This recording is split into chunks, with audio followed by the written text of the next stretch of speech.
अस्सलामुअलैकुम। पेशे खिदमत है कहानी देवता, एपिसोड 48। जिब्रान एक कमरे में तन्हा बैठा सिगरेट पी रहा था। उस वक्त वो बहुत परेशान था। वो सिगरेट का एक लंबा कश लेकर धुआं छोड़ने लगा। इसके साथ ही उसकी परेशानी मुझसे बोलने लगी। सिकंदरिया के बेताज बादशाह जमशेद जिब्रान को उसकी हुकूमत ने नज़रबंद कर रखा था। इस वक्त वो इस कमरे में कैद कर दिया गया था। जमशेद जिब्रान जैसी शख्सियत कैदी की हैसियत में रहे, ये बात सोची भी नहीं जा सकती। उसकी सोच ने बताया कि हुकूमत के आला अफसरान उसे रसवंती का मुतालबा कर रही हैं, और इस मुतालबे से पहले ही जिब्रान रिपोर्ट दे चुका था कि सोनिया ने उसकी पनाह में रहकर उसे धोखा दिया है और रसवंती को उसकी कैद से निकाल कर ले गई। इसके तमाम आदमी सिकंदरिया से काहिरा तक दोनों औरतों को तलाश कर रहे हैं, मगर वो अब तक लापता हैं। मैंने जिब्रान की सोच में कहा, बड़ी मुश्किल है। अब तो मेरी हुकूमत के जासूसों के अलावा रेड पावर के जासूस भी सोनिया और रसवंती को तलाश कर रहे होंगे। हाँ, जिब्रान की सोच ने कहा, बड़ी मुश्किल है। मेरा पॉकेट ट्रांसमीटर भी छीन लिया गया है। मैं सोनिया को खतरे से आगाह नहीं कर सकता। सिर्फ जाहिर बेग की वफादारी पर यकीन है। शायद उसने सोनिया और मरियम को मेरी नज़रबंदी की इतला दे दी हो। मैंने सोनिया और जिब्रान की जुबान से जाहिर बेग का नाम सुना था, मगर कभी उनके जरिए उसके लबो लहजा तक नहीं पहुंचा, इसलिए जाहिर बेग से दिमागी राब्ता कायम नहीं कर सकता था। मैं सोचने लगा कि सोनिया को मौजूदा हालात से किस तरह आगाह किया जाए। कुछ देर सोचने के बाद मैं मरियम के पास पहुंच गया। वो जेरे लब दुआएं मांग रही थी। इबादत के दौरान दवाइयाँ मौसीकी की एक मखसूस धुन होती है। मैं इस धुन में उसके दिमाग के अंदर गुनगुनाने लगा। वो हैरानी से मुजस्मे को देखने लगी। मैं गुनगुनाने के दौरान उसके अंदर नामालूम सी बेचैनी और घबराहट के एहसासात पैदा कर रहा था। वो परेशान होकर अपने सीने पर स्लीप का निशान बनाती हुई बोली, ऐ मुकद्दस, मेरा दिल क्यों घबरा रहा है? मैंने गुनगुनाने के दौरान सरगोशी की, जिब्रान, जिब्रान मेरा बच्चा, क्या मेरा बच्चा किसी मुसीबत में है? वो एक बार फिर सीने पर स्लीप का निशान बनाती हुई उल्टे कदमों पीछे जाती हुई इबादत के कमरे में आ गई। फिर एक राहदारी से गुजरकर सोनिया के पास पहुंच गई। सोनिया अब तक ट्रांसमीटर के पास बैठी बोर हो रही थी। मरियम ने पूछा, जिब्रान की कॉल आई? नहीं, मैं बोर हो रही हूँ। जिब्रान ने अपनी फ्रीक्वेंसी नहीं बताई, वरना मैं उसे कॉल करती। तुम जरा हट जाओ, मैं जाहिर बेग को कॉल करूंगी। सोनिया ने अपनी जगह से हटते हुए कहा, लेकिन जिब्रान ने मुझे बताया था कि तुम्हें और तुम्हारे जाली खानदान को जाहिर बेग जैसा दस्ते रास्त भी नहीं जानता। मरियम ट्रांसमीटर के सामने बैठती हुई बोली, हाँ, जिब्रान के सिवा कोई मुझे नहीं जानता। फिर भी जाहिर बेग शायद कोड वर्ड्स के बायस ये समझ ले कि अपनी ही टीम की कोई औरत जिब्रान की खैरियत मालूम कर रही है। उसने बातों के दौरान ट्रांसमीटर को ऑपरेट किया, फिर कॉल करने लगी। Hello hello, mother calling her son. Hello, mother calling her son. थोड़ी देर तक खामोशी छाई रही, फिर आवाज आई, हेलो मदर, तुम्हारा बेटा अटेंड कर रहा है, अपना कोड नंबर बताओ। मरियम की पेशानी पर शिकने पड़ गईं। वो बोली, माँ का कोई नंबर नहीं होता, कोई नाम नहीं होता, वो सिर्फ माँ होती है। 2 लफ्जों में जिब्रान की खैरियत बताओ। जिब्रान साहब के मुतल्लिक किसी अजनबी को कुछ नहीं बताया जा सकता। पहले तुम अपनी शनाख्त कराओ। मैं इतनी देर में जाहिर बेग तक पहुंच गया था। उसके आसपास फौजी अफसर बैठे ट्रांसमीटर पर होने वाली गुफ्तगू सुन रहे थे। एक अफसर ने जाहिर बेग से माइक लेकर कहा, यू नॉनसेंस, अपना नाम और पता बताओ, यह जिब्रान का हुक्म है। दूसरी तरफ से मरियम ने राब्ता खत्म कर दिया। वो परेशान होकर बोली, जिब्रान मुझे कभी हुक्म नहीं देता, और किसी की इतनी जुर्रत नहीं हो सकती कि कोई मुझे नॉनसेंस कह दे। सोनिया, जरूर कोई गड़बड़ है। जिब्रान किसी मुसीबत में फंस गया है। यकीनन इसीलिए उसने अब तक हमें कॉल नहीं किया है। तुम्हें मालूम हो चुका है कि दुनिया की बड़ी ताकतों के लिए रसवंती कितनी अहम है। उसे हासिल करने के लिए खुद यहाँ की हुकूमत जिब्रान का मुहासबा कर सकती है। रसवंती का नाम सुनकर मरियम चौंक गई। फौरन उसके जहन में ये बात आई कि टेलीपैथी के जरिए जिब्रान की खैरियत मालूम करना चाहिए। ये सोचते हुए उसने सोनिया से कहा, तुम यहाँ ट्रांसमीटर के पास बैठो, मैं जिब्रान से राब्ता करने की कोई तदबीर करती हूँ। मैं रसवंती के पास पहुंच गया। वो बिस्तर पर लेटी आंखें बंद करके सोने की कोशिश कर रही थी। मैंने कहा, हेलो, मैं आ गया हूँ। वो उठकर बैठ गई। क्या खबर है? मैं अभी जिब्रान के जहन को कुरीद ना सका, क्योंकि वो तुम्हें बड़ी ताकतों से दूर रखने के सिलसिले में खुद मुसीबतें उठा रहा है। उसे एक जगह नजरबंद कर दिया गया है। क्या तुम उसे छोड़कर मुझे कोई खुशखबरी सुनाने आए हो? रसवंती, ताने ना दो। मैं तुम्हारी हिफाजत करता आया हूँ, तुम्हारी पसंद की भी हिफाजत करूंगा। फिलहाल मरियम आ रही है, मैं उसे तुम्हारी जुबान से समझाना चाहता हूँ। उसी वक्त मरियम पहुंच गई। इससे पहले कि वो कुछ पूछती, रसवंती की जुबान मेरे इशारों पर बोलने लगी। यस मरियम, मैं जानती हूँ तुम क्यों आई हो। अभी जाहिर बेग ने ट्रांसमीटर पर तुमसे कोड नंबर पूछा। जिसने तुम्हें नॉनसेंस कहा वो एक फौजी अफसर था।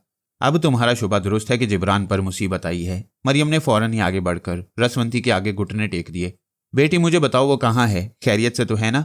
अभी तक खैरियत से है। उसे एक कमरे में कैद कर दिया गया। वो इस बात से परेशान है कि अपनी हुकूमत के और रेड पावर की जासूस हमें तलाश करते फिर रहे हैं। वो तुमसे कहना चाहता है कि हर हाल में मेरी और सोनिया की हिफाजत की जाए। मैं हिफाजत करूंगी। जासूस यहाँ आने के बावजूद तुम दोनों को देख भी ना सकेंगे। वो खुद जानता है कि मैं तुम लोगों को कहाँ छुपाऊंगी। उसे समझाओ कि वो परेशान होने के बजाय अपने बचाव की तदबीर करे। रसवंती मेरी सोच के मुताबिक मुस्कुराई। फिर उसकी जुबान ने कहा, मैं उसकी हिफाजत के लिए मुराकमे में जा रही हूँ, अब तो मुदाखलत न करना, यहाँ से जाओ। वो उठकर चली गई। रसवंती ने मुझसे पूछा, तुमने उसे क्या समझा दिया है? यही कि अब तुम मुराकबे में जा रही हो, ख्याल ख्वानी के जरिए जिब्रान को मुसीबत से निजात दिलाने की कोशिश करोगी, लिहाजा मुराकबे के दौरान मदाखलत न की जाए। अच्छा, अब मैं जिब्रान के पास जा रहा हूँ। वो मुस्कुराकर बोली, सचमुच दोस्ती निभा रहे हो। ऐसे आशिक होते हैं जो अपने दिल का खून करके अपने रकीब की सलामती के लिए दुश्मनों से लड़ते हैं। तुम्हारे दिल का क्या हाल है? वो हंसने लगी। मैं उसके दिमाग से निकल आया, क्योंकि वो मेरी नाकामियों नामुरादी का मजाक उड़ा रही थी। ये नहीं जानती थी कि मैं दोस्तों के लिए दिल का खून भी कर सकता हूँ। वो भी दुरुस्त थी और जिब्रान भी दोस्त बन चुका था, फिर रकाबत कैसी? मैं जिब्रान के पास पहुंच गया। अब वो कमरे में तन्हा नहीं था, चंद फौजी अफसरान उसके आसपास बैठे हुए थे। एक अफसर कह रहा था, मिस्टर जिब्रान, हुकूमत ने आपको बेहतरीन दिमागों और बेहतरीन फाइटर की प्राइवेट फौज रखने की इजाज़त दी है। आपके पास तय खाने, ट्रांसमीटर और आतिशी असला का जखीरा है। आप जितने मुनज़्ज़म तरीकों से गैर मुल्की एजेंटों को बेनकाब करते हैं और तखरीबकारों के कदम उखाड़ देते हैं, उतनी आपकी तारीफ लफ्ज़ों में नहीं की जा सकती। हुकूमत की नज़रों में आपकी कदर है, एक आला मुकाम है। हम चाहते हैं कि आपका ये मुकाम हमेशा कायम रहे। जिब्रान ने कहा, मैं भी यही चाहता हूँ। कोशिश करता हूँ कि मेरी हुकूमत को मुझसे कोई शिकायत ना हो। मेरे हुब्बुल वतन जज्बात और पिछली वफादारियों को मद्देनजर रखते हुए आप लोगों को यकीन कर लेना चाहिए कि मैंने सोनिया और रसवंती को फरार होने का मौका नहीं दिया है। हम कैसे यकीन कर लें? तुम्हारी अपनी ज़बरदस्त तंजीम है। तुम्हारे तमाम अड्डों की निगरानी इतनी सख्त होती है कि तुम्हारी इजाज़त के बगैर ना कोई दाखिल हो सकता है, ना बाहर निकल सकता है। फिर सोनिया रसवंती को लेकर कैसे फरार हो गई? मैं बता चुका हूं कि सोनिया ने फरार होने के लिए रसवंती की टेलीपैथी का सहारा लिया है। यह झूठ है। डॉक्टर जुबैरी का बयान है कि रसवंती जिस्मानी और दिमागी तौर पर कमजोर है। सिर्फ सेहतमंद दिमाग ही ऐसे इल्म से फायदा उठा सकते हैं। डॉक्टर जुबैरी किसी बीमारी को तो समझ सकते हैं, टेलीपैथी को नहीं समझ सकते। दूसरे अफसर ने कहा, तुम भी टेलीपैथी को नहीं समझते हो। सब्ज कोठी के अतराफ पहरा देने वाले का बयान है कि उन्होंने सोनिया और रसवंती को कोठी से बाहर निकलते नहीं देखा। यकीनन कोठी के अंदर कहीं तय खाना और सुरंग से तुमने उसी रास्ते से उन्हें भगा दिया है। जिब्रान ने कहा, आप लोग सब्ज कोठी को अच्छी तरह देख चुके हैं। आपकी माहिरीन रिपोर्ट पेश कर चुके हैं कि कोठी के फर्श तले तय खाना नहीं। क्या आप मुझे ख्वामखा गद्दार साबित करना चाहते हैं? तीसरे अफसर ने कहा, हम तुम्हारे दुश्मन नहीं हैं, मगर अपने मुल्क की भलाई के लिए समझा रहे हैं। तुम्हारी गलती हम माफ कर देंगे। सिर्फ इतना बता दो कि रसवंती को कहाँ छुपाया है। तुम नहीं जानते रेड पावर का मास्क मैन सिर्फ एक रसवंती के बदले हमें $1 अरब की फौजी इमदाद दे रहा है और यहाँ बड़ी बड़ी सनतें कायम करने का मुआहदा कर चुका है। एक और अफसर ने कहा, एक पहरेदार का बयान है कि कल रात 2 बजे सब्ज कोठी के गिराज से एक वैगन कार निकल कर गई। पहरेदार ने तुम पर भरोसा करते हुए सरसरी चेकिंग की। बज़ाहिर उसमें एक ही ड्राइवर बैठा हुआ था। क्या तुमने उस गाड़ी में उन दोनों को छुपा कर नहीं भेजा? अब तक की रिपोर्ट यह है कि वो ड्राइवर भी वापस नहीं आया। जिब्रान ने कहा, मैं खुद हैरान हूं कि वो वैगन कार मेरे गिराज से निकलकर कैसे गई और वो ड्राइवर कौन था। क्या ये टेलीपैथी का कमाल नहीं हो सकता? उसकी बात खत्म होते ही कमरे का दरवाजा खुला। एक फौजी अफसर दाखिल होकर बोला, एक ताज़ा रिपोर्ट है। जाहिर बेग के पास जो ट्रांसमीटर है उसके जरिए किसी मदर ने कॉल करते हुए जिब्रान की खैरियत दरियाफ्त की थी। वो अफसर तफसील से बताने लगा कि मरियम और जाहिर बेग के दरमियान क्या गुफ्तगू हुई। मैं समझ गया कि अब जिब्रान फंसने वाला है। मुझे ये मंजूर ना था कि मेरे दोस्त का झूठ अयां हो जाए। अफसर की तफसीली रिपोर्ट के दौरान एक अफसर के दिमाग में घुस गया। फिर रसवंती का रोल अदा करने के लिए एक नुस्वानी कहकहा लगाया। तमाम अफसरान चौंक कर उस अफसर को देखने लगे। जिब्रान भी हैरान था। वो अफसर नुस्वानी आवाज में कहकहा लगाते हुए कह रहा था, मैं रसवंती बोल रही हूँ। मैं उसके दिमाग से निकल गया। अब वो झीम कर अपने साथियों को देख रहा था। मैं दूसरे अफसर के दिमाग में पहुंच गया। वो अपनी जगह से उठकर रिपोर्ट सुनाने वाले अफसर के सामने गया। फिर उसके मुंह पर तड़ाक से एक तमांचा जड़ दिया। मैं तमांचा खाने वाले की खोपड़ी में बैठ गया। वो मार खाकर नुस्वानी आवाज में हंसते हुए बोला, यह टेलीपैथी का कमाल है। कल रात 2 बजे मैंने जिब्रान को ट्रांस में लेकर उसे गाफिल बना दिया। मैं वैगन कार की सीटों के दरमियान छुपी हुई थी। सोनिया मूंछ लगाकर मर्दाना गेटअप में ड्राइवर बनी हुई थी। मैं उसकी खोपड़ी से निकलकर जिब्रान के पास पहुंच गया। तमाम अफसरान झींप रहे थे जिनके दिमागों को मैंने छेड़ा। उनमें से एक अफसर ने कहा, हम मान गए कि तुम यहाँ मौजूद हो, अब हमें तमाशा न बनाना। मैंने उसके सर पर सवार होकर कहा, उई मैं मर गई। अभी तो ये बताना बाकी है कि मैंने मदर बनकर जाहिर बेग को ट्रांसमीटर के जरिए छेड़ा था। कुछ और बताऊं कि क्यों छेड़ा था? मैं फिर जिब्रान के पास आ गया। सब एक आवाज होकर कहने लगे, नहीं नहीं, अब हमें ना बताओ, हम समझ गए हैं। जिब्रान ने सर उठाकर कहा, मैं रसवंती से दरख्वास्त करता हूँ कि वो मुअज़्ज़ज़ अफसरान को तमाशा ना बनाए। मैं नहीं चाहता कि अफसरान टेलीपैथी से खौफजदा होकर बज़ाहिर मुझे बचा लें और दिल ही दिल में मुझे गद्दार समझते रहें। एक अफसर ने कहा, मिस्टर जिब्रान, मैं किसी खौफ और किसी दबाव के बगैर एतराफ़ करता हूँ कि तुम सच कहते आ रहे हो। मैंने तुम्हें गद्दार समझ लिया था। तुम मुहिब्बे वतन हो। रसवंती तुम्हें ट्रांस में लाने के बाद सोनिया के साथ गई है। दूसरे अफसरान भी उसकी तायद करने और जिब्रान से शर्मिंदगी का इजहार करने लगे। मैंने नुस्वानी लहजा अपनाकर जिब्रान के दिमाग में कहा, खामोश क्यों बैठे हो? जरा अकड़ दिखाओ, आला हुक्काम तक ये पैगाम पहुंचा दो कि अब तुम सियासी नौयत का कोई फर्ज अदा नहीं करोगे। वो कोई दूसरा जिब्रान ढूंढ लें, मैं जा रही हूँ, फिर किसी वक्त आऊंगी। मुझे मजबूरन वहां से जल्दी वापस आना पड़ा। मैं रसवंती और सोनिया के पास भी ना जा सका क्योंकि मलाया की घड़ियों में 10 बज चुके थे और रोमाना अपने वक्त पर बेदार हो गई। दूसरी तरफ मोटी दरवाजे पर दस्तक दे रही थी। मैंने मुस्कुराकर सुबह बखैर कहा, फिर उठकर दरवाजे को खोल दिया। मोटी मुलाजमा नाश्ते की ट्रे लिए खड़ी थी। दरवाजा खुलते ही उसकी बतीसी निकल आई। मैंने रोमाना से कहा, यह सुबह से मुझे अपनी बतीसी दिखाकर डरा रही है, क्या तुम इसे किसी तरह समझा सकती हो? रोमाना बिस्तर से उठकर दरवाजे पर आई, फिर बोली, मोटी है तो क्या हुआ, जवान तो है, क्या इस पर तुम्हारा दिल नहीं है? मेरे पास इतना मोटा दिल नहीं है। वो मोटी अपने सर को झुका झुका कर अपने दिल की तरफ इशारा करने लगी। हमारी नजर उसके ब्लाउज पर गई। ब्लाउज के गिरेबान से एक तय किया हुआ कागज झांक रहा था। रोमाना ने हाथ बढ़ाकर उसे गिरेबान से निकाल लिया। जाहिर था कि वो रुक्का अजनबी मेजबान की तरफ से आया था। उसे खोलकर हम पढ़ने लगे। लिखा था, फरहाद साहब, मोटी मुलाजमा का नाम इश्तिया है, आप इसकी जुबान नहीं समझ सकेंगे। गूंगे इशारों की बैनुल अक़वामी जुबान से काम चलाया जा सकता है। एक गूंगा मुलाजिम आपके लिए कुछ तोहफे लेकर आया है। ड्राइंग रूम में उससे मिलने से पहले आपके अखबार के पहले सफ़े के चौथे कॉलम को पढ़ लें, फ़कत आपका अपना। मैं अखबार पढ़ने बिस्तर के सरहाने गया। रोमाना मोटी अश्तिया को समझाने लगी कि नाश्ता वापस ले जाओ, 1 घंटा बाद नाश्ता तलब किया जाएगा। मैंने अखबार खोलकर चौथे कॉलम पर नजर डाली। वहां लिखा हुआ था, आजम को ढूंढ निकालने के इंतजामात मुकम्मल हो चुके हैं। मिलिट्री इंटेलिजेंस ने एयरपोर्ट, बंदरगाहों और सरहदी रास्तों की चौकियों में एंटी मेकअप एक्सरे मशीन नस्ब कर दी हैं। मलाया से बाहर जाने वाले तमाम मुसाफिरों को उस मशीन के सामने से गुजर कर जाने की हदायत की जा रही है। इस एक्सरे मशीन की खासियत यह है कि मेकअप में रहने वाले किसी भी मुसाफिर का असली चेहरा एक्सरे स्क्रीन पर नजर आ जाता है। इंटेलिजेंस के डायरेक्टर जनरल ने यकीन दिलाया है कि इस तरह आजम किसी भी बहरूप में मलाया से बाहर नहीं जा सकेगा। मैंने गहरी सांस लेकर रोमाना की तरफ अखबार बढ़ा दिया, फिर ख्वाबगाह से निकलकर ड्राइंग रूम में आया।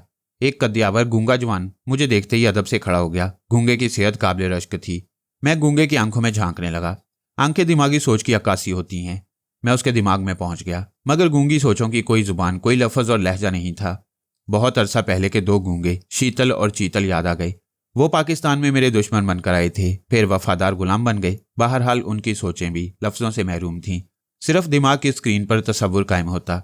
मैं अपने सामने खड़े हुए गूंगे के दिमाग की स्क्रीन पर देख रहा था। वो लिफाफे को देख रहा था। तसव्वुराती फिल्म ये थी कि मैं लिफाफा खोलकर पढ़ रहा हूँ, फिर जवाब लिखकर उसे दे रहा हूँ। वो मेरा खत लेकर बंगला से बाहर जा रहा है, उसे एक सादा लिफाफे में रख रहा है। इसके बाद वो टावर रेस्टोरेंट के तीसरे कैबिन में जाकर चाय पी रहा है। कैबिन से बाहर निकलने से पहले वो लिफाफे को कुर्सी के गद्दे के नीचे रखकर वहां से दूसरा लिफाफा उठा रहा है। फिर वो पैक ट्राम स्टेशन के एंट्रेंस में आता है और वहां एक लेटर बॉक्स में दूसरे लिफाफे को डाल देता है। ये फर्ज अंजाम देने के बाद वो पैक ट्राम में बैठकर कहीं जा रहा है। ये तसव्वुराती फिल्म देखने के बाद मैंने पहले लिफाफे को खोलना मुनासिब नहीं समझा। उसे एक तरफ सेंटर टेबल पर रखकर दूसरे पैकेट्स खोलने लगा। रोमाना भी वहां आ गई। एक पैकेट में मर्दाना और दूसरे पैकेट में जनाना सूट थे। जूते, sandal, hat, sunglass, ladies purse, मर्दाना टूरिस्ट बैग, मेकअप का सामान। गर्ज ये कि वहां बहुत कुछ मौजूद था। वो तमाम सामान देखने के दौरान मैंने सोच के जरिए रोमाना से कहा, जाने मन, मेरी बात तवज्जो से सुनो। बेडरूम में जाकर लाइट मेकअप के जरिए अपने चेहरे पर मामूली सी तब्दीली करो। अखराजात के लिए चंद पौंड अपने पास रख लो। किचन के पिछले दरवाजे से छुपकर बाहर जाओ और सीधी टावर रेस्टोरेंट पहुंच जाओ। ये गूंगा मेरा खत लेकर उस रेस्टोरेंट के तीसरे कैबिन में जाएगा। तुम दूर किसी मेज पर बैठकर निगरानी करना और वहीं नाश्ता कर लेना। गूंगा कैबिन से बाहर जाए तो उसे नजरअंदाज कर देना। इसके बाद जो भी कैबिन के अंदर से बाहर निकले उसका ताकुब करना। इस तरह हम उस अनजाने मेजबान तक पहुंच जाएंगे। मेरी बातें सुनकर रोमाना वहां से मेकअप और लिबास के पैकेट्स उठाकर चली गई। मैं वक्त ज़ाया करने के लिए एक सूट निकाल कर देखने लगा। अपने लिए आए हुए जूते पहने, फिर उतार दिए। सर पर हैट और आंखों पर सनग्लास पहनकर देखे। गूंगे को देखकर मुस्कुराया। वो भी मुस्कुराने लगा। मैंने इशारे से पूछा, चाय पियोगे?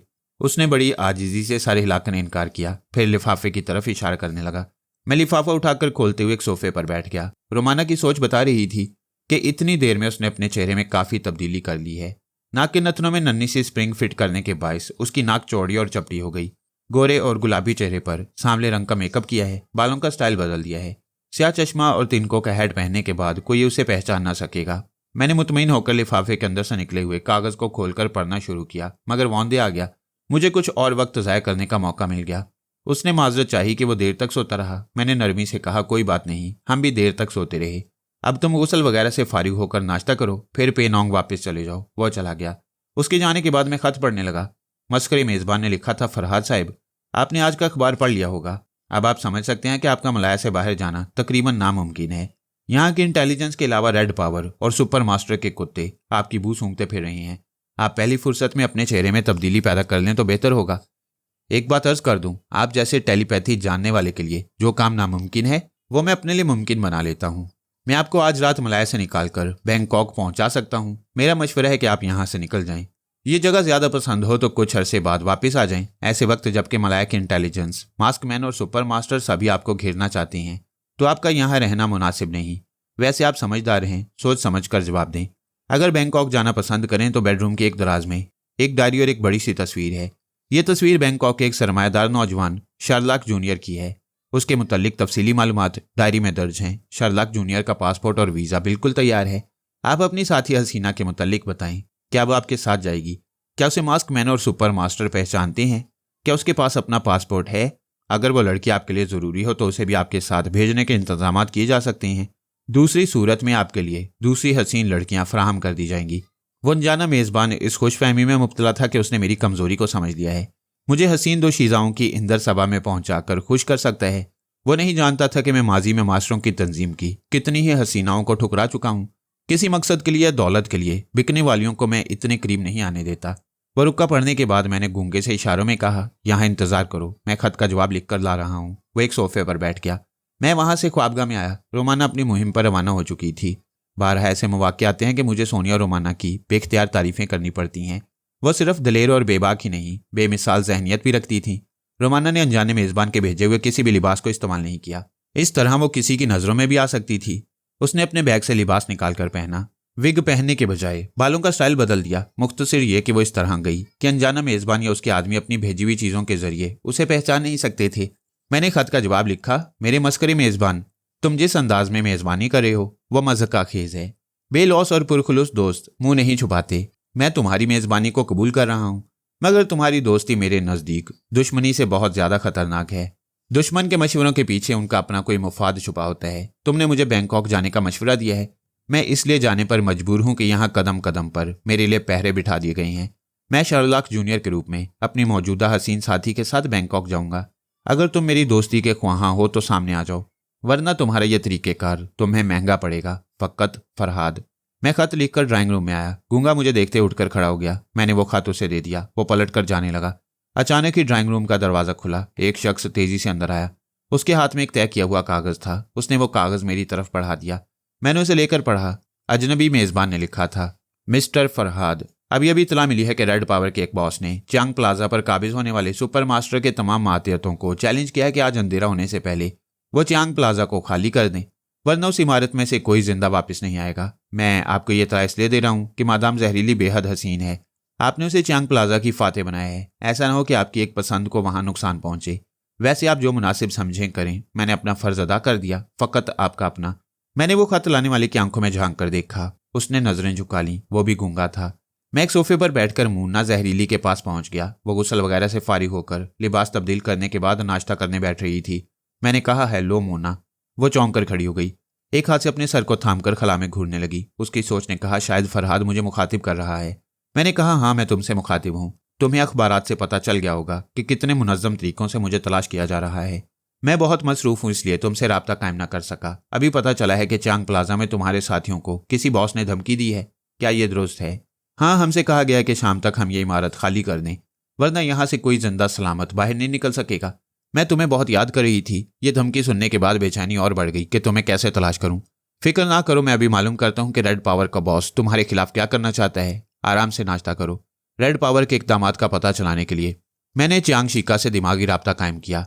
मालूम होता था कि इस वक्त सारी दुनिया सुबह का नाश्ता कर रही थी। एक मैं ही अब तक भूखा बैठा हुआ था। वो खाने में मसरूफ़ था। खाने के दौरान मेरी मर्जी के मुताबिक सोचने लगा, मादाम जहरीली को किसी तरह चियांग प्लाजा से निकालना चाहिए, वरना इमारत के साथ उसकी जवानी के भी परखच्चे उड़ जाएंगे। मैं उस हसीना को ज़रूर हासिल करूंगा। मैंने उसकी सोच में कहा, कोई ज़रूरी तो नहीं कि इमारत तबाह हो जाए। उसने तायद में सर हिलाया, हाँ, ज़रूरी नहीं है। अगर वो लोग शराफत से इमारत खाली कर देंगे तो हम उन कीमती मशीनों को तबाही से बचा लेंगे, वरना इमारत के फर्श तले बिछे हुए डायनामाइट को ब्लास्ट कर दिया जाएगा। वो सोचने लगा कि चियांग प्लाजा के फर्श तले एक सिरे से दूसरे सिरे तक किस तरह डायनामाइट का जाल बिछाया गया है। इस खुफिया जाल का इल्म रेड पावर के किसी बॉस को नहीं। आज रेड पावर के जिस बॉस ने मादाम जहरीली को चैलेंज किया है वो भी नहीं जानता कि चांग प्लाजा को किस तरह डायनामाइट से उड़ाया जाएगा। मैंने उसकी सोच में सोचना शुरू किया। अगर जहरीली के किसी ज़हीन मातिहत ने किसी तरह ज़ेरे ज़मीन डायनामाइट का सुराग लगा लिया तो फिर क्या होगा? वो फर्श को उधेड़कर तमाम डायनामाइट को फ्यूज कर देंगे।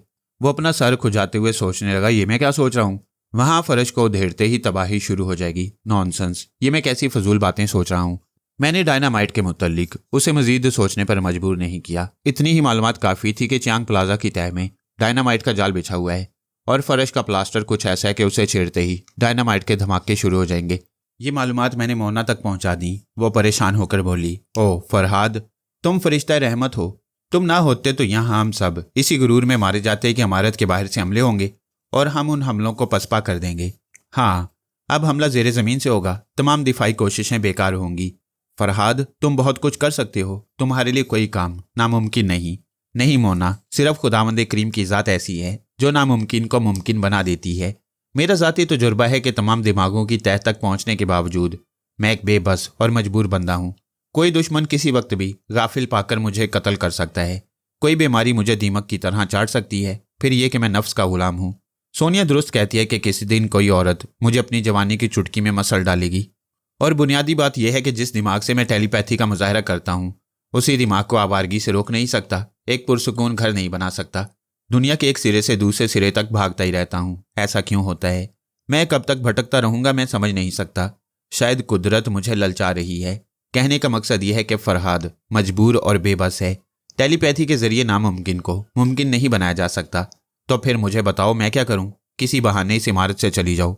हाँ, ये पैगाम मैंने पहुंचा दिया है कि जहां खून खराबा होने वाला है वहां से मुझे जाने की इजाज़त दी जाए। मैं आज शाम से पहले कोलालमपुर जाना चाहती हूँ।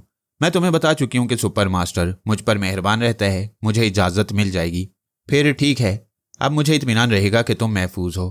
फरहाद, तुम मेरा कितना ख्याल रखते हो। मैं कभी सोच भी नहीं सकती थी कि तुम्हारे जैसा अजीम मगर खतरनाक शख्स मेरा हमदर्द बन जाएगा। मोना, मैं बायोनिक फरहाद के मुतल्लिक कुछ बातें करना चाहता हूँ। ज़रा इंतज़ार करो, मैं यहाँ के एक मामले से निमट लूँ, अभी आता हूँ। मैं उसके दिमाग से वापस आ गया। पहला गूंगा मेरा खत लेकर जा चुका था। दूसरा गूंगा दूसरे खत के जवाब में इंतज़ार में खड़ा था। मैंने बेडरूम में आकर जवाब लिखा, मेरे अजनबी मेज़बान, तुम्हारी मालूमात की दाद देनी पड़ती है। फरहाद, सुपर मास्टर और मास्कमैन, तुम बैक वक्त तीनों पर नजर रखते हो। ये भी जानते हो कि मादाम जहरीली मेरी पसंद है और ये भी जानते हो कि रेड पावर और मास्टरों की तंजीम के दरमियान चांग प्लाजा के सिलसिले में कैसे चैलेंज हो रही हैं। बहरहाल तुम्हारा शुक्रिया, मैंने अपनी जहरीली पसंद को समझा दिया है। वो शाम से पहले चांग प्लाजा छोड़ देगी। वैसे मैं किसी हद तक समझ रहा हूँ कि तुम कौन हो। ज़रा इंतज़ार करो, जल्द ही तुम्हें तुम्हारी असलियत बता दूंगा। फ़कत फरहाद। मैंने ड्राइंग रूम में आकर वो खत गूंगे को दिया। वो चला गया। फिलहाल मेरे दिमाग में जो बात आ रही थी वो ये कि सुपर मास्टर दोहरी चाल चल रहा है। एक तरफ जानी दुश्मन है, दूसरी तरफ दोस्त बनकर मेरी दानिस्तगी में मुझे अपना आलाकार बना रहा है और इस मकसद के लिए मुझे मोना उर्फ जहरीली के जरिए फांस रहा है। यानी फिल वक्त सुपर मास्टर मुझे अपना आलाकार इस तरह बना रहा था कि उसके अच्छे भी ये मालूम नहीं कर सकते थे कि रेड पावर वाले चांग प्लाजा पर किस तरह हमला करेंगे। उनकी धमकी में वजन था कि सुपर मास्टर का कोई आदमी उस इमारत से जिंदा वापस नहीं निकलेगा। इस किस्म की धमकियां सुनकर तकरीब पसंद तजुर्बाकारों का जहन हमेशा बारूदी धमाकों की तरफ जाता है। लेकिन वो बारूदी धमाके किस तरह होंगे ये मालूम करने के लिए सुपर मास्टर ने एक खत के जरिए मुझे इतला दी कि चांग प्लाजा में मेरी पसंद खतरे में है। मैं दोबारा मोना तक दौड़ गया। उसे ये बता दिया कि इमारत के फर्श तले डायनामाइट का जाल बिछा हुआ है और उस जाल को तोड़ने के लिए फर्श को तोड़ा जाएगा तो धमाके शुरू हो जाएंगे। इस तरह मैं सुपर मास्टर के लिए मौत का जरिया बन गया था। अब उसकी दूसरी चाल को समझने की एक सूरत यह थी कि मैं शाम तक इंतजार करूं। अगर मोना के अलावा सुपर मास्टर के दूसरे अहम मातियत भी चांग प्लाजा को छोड़ देंगे तो साफ जाहिर हो जाएगा कि सुपर मास्टर मेरा अनजाना मेजबान बना हुआ है। दूसरी सूरत यह थी कि मैं चुपचाप मोना के ख्यालात पढ़ता रहूं। हो सकता है कि वो हसीना अपनी मासूमियत से मुझे फरेब दे रही हो। कुछ दिमाग ऐसे होते हैं जो अहम तरीन राजों को तातल शऊर के खाने में कामयाबी से छुपा लेते हैं। अगर मोना भी ऐसी ही थी तो उसे नींद के दौरान ट्रांस में लाकर उसके तातल शऊर को कुरीदा जा सकता था। इस वक्त मैं सती तौर से उसके दिमाग में पहुंच गया। वो मेरे मुतल्लिक सोच रही थी। उसके ख्यालात में बिलाशुबा मासूमियत थी। वो ज़रा बेचैनी से सोच रही थी, फरहाद मुझ पर मेहरबान है। चांग शिका पर मुझे गालिब करके और उस अहम इमारत का कब्जा दिलाकर उसने मुझे सुपर मास्टर की नज़रों में बहुत बुलंद कर दिया। मैं उसकी जितनी भी कदर करूं वो कम है, मगर डर लगता है। उसका रिकॉर्ड बताता है कि वह हसीन औरतों से ज़रूर दोस्ती करता है। क्या वो इसलिए दोस्ती कर रहा है? वो ज़रा परेशान होकर पहलू बदलने लगी। मैंने उसकी सोच में कहा, अगर वो मेरे हुस्न और शबाब की कदर कर रहा है तो इसमें क्या हर्ज है? आखिर किसी न किसी कदरदान को एक दिन कबूल करना ही है। नहीं, फरहाद की पसंद वक्ती होती है। वो आएगा फिर चला जाएगा, मैं हमेशा के लिए वीरान हो जाऊंगी। मैं आगे बढ़ जाने वाले मुसाफिर को नहीं, साथ चलने वाले हमसफर को कबूल करूंगी। मैंने एक गहरी सांस लेकर सोचा, ये दूसरी रसवंती है, मेरे हरजाईपन से घबराती है, इसे अभी ढील देना चाहिए। ये सोचकर मैंने उसके तस्वुर में डायनामाइट के जाल को रखा। फिर सरगोशी में कहा, मैं सुपर मास्टर को बता दूं कि यहाँ फर्श तले डायनामाइट के जाल बिछे हुए हैं। वह जल्दी से सोचने लगी, नहीं, ये सरासर हमाकत होगी। फिर सुपर मास्टर सवाल करेगा कि मुझे फर्श के नीचे बिछे हुए डायनामाइट का इल्म कैसे हो गया। तब मैं कोई बात नहीं बना सकूंगी। नहीं, फरहाद का मशवरा बेहतर है कि मैं सुपर मास्टरों की तंजीम में अहम रोल अदा करूं और दर पर्दा फरहाद के लिए मालूमात का जरिया बनती रहूं। वह 100% मेरी हमायत कर रही थी। सुपर मास्टर से मेरी दोस्ती छुपा रही थी। कोई भी इंसान हो, सोच के आईने में उसकी मक्कारी साफ नजर आ जाती है। मैं यकीन से कह सकता था कि वो मुझे धोखा नहीं दे रही। मैंने उसे मुखातिब किया। वो संभल कर बैठ गई। हेलो मोना, तुम जितनी हसीन हो तुम्हारा दिल उतना ही खूबसूरत है। मैं तुम्हारी सोच पढ़ रहा था। तुम अपने वादे पर कायम हो कि सुपर मास्टर को हमारी दोस्ती का इल्म नहीं होगा। वो परेशान होकर बोली, तुम अभी मेरी सोच पढ़ रहे थे? हाँ, परेशान क्यों हो भाई, मेरा ज़ौक़ आला और हसीन ज़रूर है, मगर मैं जबरन कभी किसी को अपनी तन्हाई में नहीं बुलाता। मैं तुम्हें भी मजबूर नहीं करूँगा। मैं ऐसे मामलात में टेलीपैथी को हथियार नहीं बनाता। अगर ऐसा है तो तुम काबिल तारीफ हो। खुदा के लिए अपनी बात पर कायम रहना। मैंने एक गहरी सांस ली। रसवंती जिब्रान की तरफ माइल हो चुकी थी। मैंने उसे मजबूर नहीं किया। मैं मोना जैसी वफादार लड़की को भी मजबूर नहीं कर सकता था। मैं उससे रुखसत होकर डाइनिंग रूम के हॉल में आ गया। मोना की सोच और गुफ्तगू से जाहिर हो गया कि वो खुलूस और अकीदत के साथ मेरा साथ दे रही है। यानी सुपर मास्टर की आलाकार नहीं, इस अजनबी दोस्त के मुतल्लिक फुर्सत से ही सोचा जा सकता था। इस वक्त रोमाना की खबर रखना ज़रूरी था, इसलिए मैं उसके पास चला गया। वो टावर रेस्टोरेंट के गोशे में बैठी नाश्ता करने के बाद चाय पी रही थी। मैंने कहा, हेलो। वो बोली, इतनी देर से क्या कर रहे थे? सोच नगर की सैर कर रहा था। अभी मुझे सिकंदरिया पहुंचना है, तुम अपनी सुनाओ। वो गूंगा कैबिन नंबर 3 में बैठा हुआ है। उसके जाने के बाद देखूंगी कि कौन इस कैबिन में दाखिल होता है। क्या सिकंदरिया में कोई खास मसला दरपेश है या सोनिया की याद सता रही है? अभी तक रोमाना को यह बताने का मौका नहीं मिला था कि सिकंदरिया में कोई बायोनिक फरहाद रसवंती को ट्रैप करने के लिए वहां पहुंचने वाला है। मैंने उसे तफसीली वाकयात बताए। रोमाना ने कहा, इन वाकयात में एक ही अहम बात है, तुम मेरी सोच पढ़े बगैर बताओ कि वो अहम बात कौन सी है। मैंने कहा, यह भी कोई पूछने की बात है? फरहाद बायोनिक का खतरा सबसे अहम है। फिर बूझो भाई, मैं तो यही समझता हूँ शायद तुम इस बात को अहमियत दे रही हो कि मुझसे ज्यादा रसवंती की अहमियत है। वो खतरनाक तंजीमें उसके लिए जोड़ तोड़ में मसरूफ हैं, ये बात भी नहीं है। मैं इशारा देती हूँ, अब बूझ लो। तुम इन वाकयात के दौरान एक जबरदस्त बाजी हार चुके हो। ये क्या बात हुई? सिकंदरिया में वहां के वक्त के मुताबिक 10 बजे और यहाँ के मुताबिक 3 बजे दोपहर को खतरनाक खेल शुरू होने वाला है। भला मैं अभी से बाजी कैसे हार सकता हूँ? वो बोली, मेरा हंसने को जी चाह रहा है, मगर इस भरे पूरे रेस्टोरेंट में अकेली हंसती हुई पागल होंगी। बहरहाल तुम एतराफ़ करो या ना करो, फरहाद जैसे खलंडरे के लिए सबसे अहम बात यह है कि रसवंती जैसी अलबेली हसीना फिसल कर जिब्रान की तरफ चली गई है। ये बाजी हारने का मुझे बेहद अफसोस है। मैंने मुस्कुराकर कहा, अफसोस भी कर रही हो और मजाक भी उड़ा रही हो। गलत ना समझो, मजाक नहीं उड़ा रही हूँ, सिर्फ मजाक कर रही हूँ। जिंदगी में ज़रा हंसना बोलना भी चाहिए। मैं जानती हूँ कि तुम रसवंती की मौजूदा बीमारी और कमजोरियों से फ़ायदा उठा सकते हो, और ये भी जानती हूँ कि तुम ऐसा नहीं करोगे। वो औरत ही क्या जो अपने मर्द के मिजाज को ना समझ सके। मैं समझती हूँ। मैं बहुत खुश हूँ कि तुम मुझे इतनी दूर तक समझती हो। अच्छा, मैं जाऊँ? अभी तक नाश्ता नहीं किया है। ओह, तो फिर जाओ, फ़ौरन नाश्ता करो, मैं बखैरियत वापस आ जाऊँगी। मैंने वापस बेडरूम में आकर लिबास उतारा, फिर बाथरूम में चला गया। सबसे पहले शेव करना ज़रूरी था। मैंने शेविंग रेजर की स्टिक को उठाना चाहा तो वो उछल कर मेरी हथेली से चिपक गई। इतनी देर बाद याद आया कि मैंने मकनातीसी अंगूठी पहनी हुई है।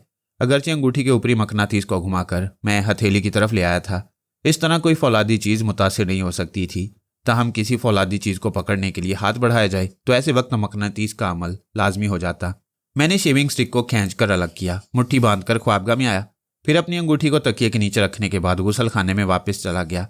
वहां मैंने इत्मीनान से 1 घंटा गुजारा। जिब्रान की सोच पढ़कर इत्मीनान हो गया था कि अभी बायोनिक फरहाद वहां नहीं पहुंचा। जिब्रान के अंदाजे के मुताबिक हुकूमत और रेड पावर के जासूस रसवंती को तलाश कर रहे होंगे, लेकिन वो रसवंती तक नहीं पहुंच सकेंगे। गुसल वगैरह से फारिग होकर मैंने तगड़ा नाश्ता किया, गर्मा गर्म कॉफ़ी पी। उसके बाद ख्वाबगाह के दरवाजे को अंदर से बंद करने के बाद अपना हुलिया बदलने के लिए ड्रेसिंग टेबल के आईने के सामने बैठ गया।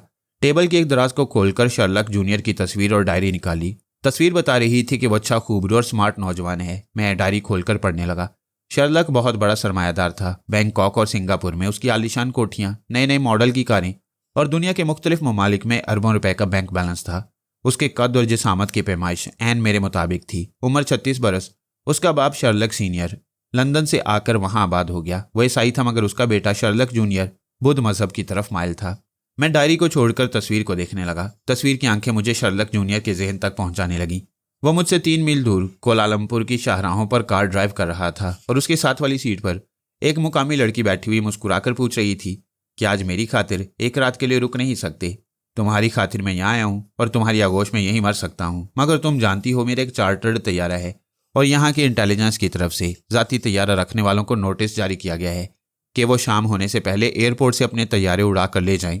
उनका ख्याल है कि आज़म इस मुल्क से फरार होने के लिए किसी चार्टर्ड तैयारे को इस्तेमाल कर सकता है। वह झूमकर बोली, आज़म कितना फैंटास्टिक करैक्टर है। उसके कारनामे बताते हैं कि वो मुजरिम नहीं है, मगर हुकूमत की सारी मशीनरी यूं हरकत में आ गई है जैसे किसी बैनुल-अक़वामी खतरनाक सीक्रेट एजेंट को तलाश किया जा रहा हो। शर्लक ने मुस्कुराकर पूछा, क्या बात है? उसके नाम से पिघल रही हो क्या? क्या तुम जल रहे हो? हाँ, मगर इस जलन में दुश्मनी या रकाबत नहीं। मैं शक करता हूँ। थाईलैंड से मलाया तक मैं उसका चर्चा सुनता रहा हूँ। खसूसन लड़कियां पागल नजर आती हैं, घर से लेकर कॉलेज तक उसी का तज़किरा करती हैं।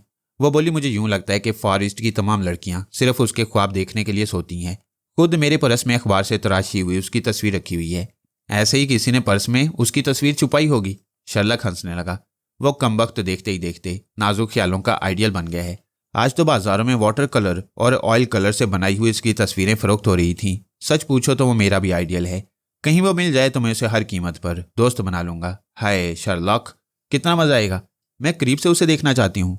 नहीं भाई, मैं अपना नुकसान नहीं करूंगा। तुम मर्द लोग बड़े शक्की होते हो। क्या मेरे दिल में एक बहन के जज्बात नहीं हो सकते? कभी सामना होने दो, मैं उसे अपना भाई बनाकर रहूंगी। उसकी बात सुनती एकदम से मुनज़्ज़ा मेरी निगाहों के सामने आ गई। फार्मूसा में मैंने मुनज़्ज़ा नामी एक लड़की को बहन बनाया था। उसने नामुदा से शादी की। मैं अपनी बहन और बहनोई के साथ समुंदर के साहिल पर एक कॉटेज में तफरीह की घर से आया था। उसी साहिल पर मे यून और लेडी सारा उर्फ रोमाना से मुलाकातें हुई थीं। चूंकि मुनज़्ज़ा एक खुशगवार इज़्दवाजी जिंदगी गुजार रही थी, इसलिए मैं मुतमईन होकर मे यून के साथ रोमाना के बहरी जहाज में आ गया। दूसरी सुबह ख्याल ख्वानी के जरिए पता चला कि डायमंड नामी एक दुश्मन ने मेरी बहन और बहनोई को बेदर्दी से कत्ल कर डाला। मैंने जिंदगी में पहली बार किसी को बहन बनाकर बड़े सदमे उठाए थे। एक बहन के रिश्ते की हिफाजत की बड़ी जिम्मेदारियां अपने सर ली थीं और जरा सी गफलत ने मुझे समझा दिया कि मैं ऐसी मुकद्दस जिम्मेदारियां संभाल नहीं सकता। आने वाली महबूबाएं सिर्फ मीठी यादों की तरह भूले बिसरे आ जाती हैं, लेकिन जाने वाली बहनें बहुत रुलाती हैं। मुझ जैसा आदमी जो कभी घरेलू जिंदगी नहीं गुजारता, वो मुकद्दस जिम्मेदारियां पूरी करने का अहल नहीं होता, क्योंकि दुश्मन ऐसे मुकद्दस रिश्तों को मेरी कमजोरी बना लेते हैं। शर्लक जूनियर के साथ बैठी हुई वो लड़की कौन थी? मैं नहीं जानता था। उसका नाम भी मालूम करना नहीं चाहता था। मेरे लिए यही मुनासिब था कि मैं माओं और बहनों से दूर रहूं। मैं शर्लक के दिमाग से निकल आया। ये बात यकीनी थी कि मैं शर्लक का स्वांग भरकर बैंकॉक जाता तो मेरा अजनबी दोस्त असली शर्लक को ठिकाने लगा देता, ताकि वो कभी मेरे रास्ते में ना आए, और मैं ऐसा नहीं चाहता था। अब मुझे इंतजार था कि अजनबी मेज़बान से राब्ता कायम हो तो मैं शर्लक के मुतल्लिक बातें करूं। मैं आराम से बिस्तर पर लेटकर रोमाना के पास पहुंच गया। वो मेरे पास पहुंच रही थी। बंगले में दाखिल होकर ड्राइंग रूम से गुजरती आ रही थी।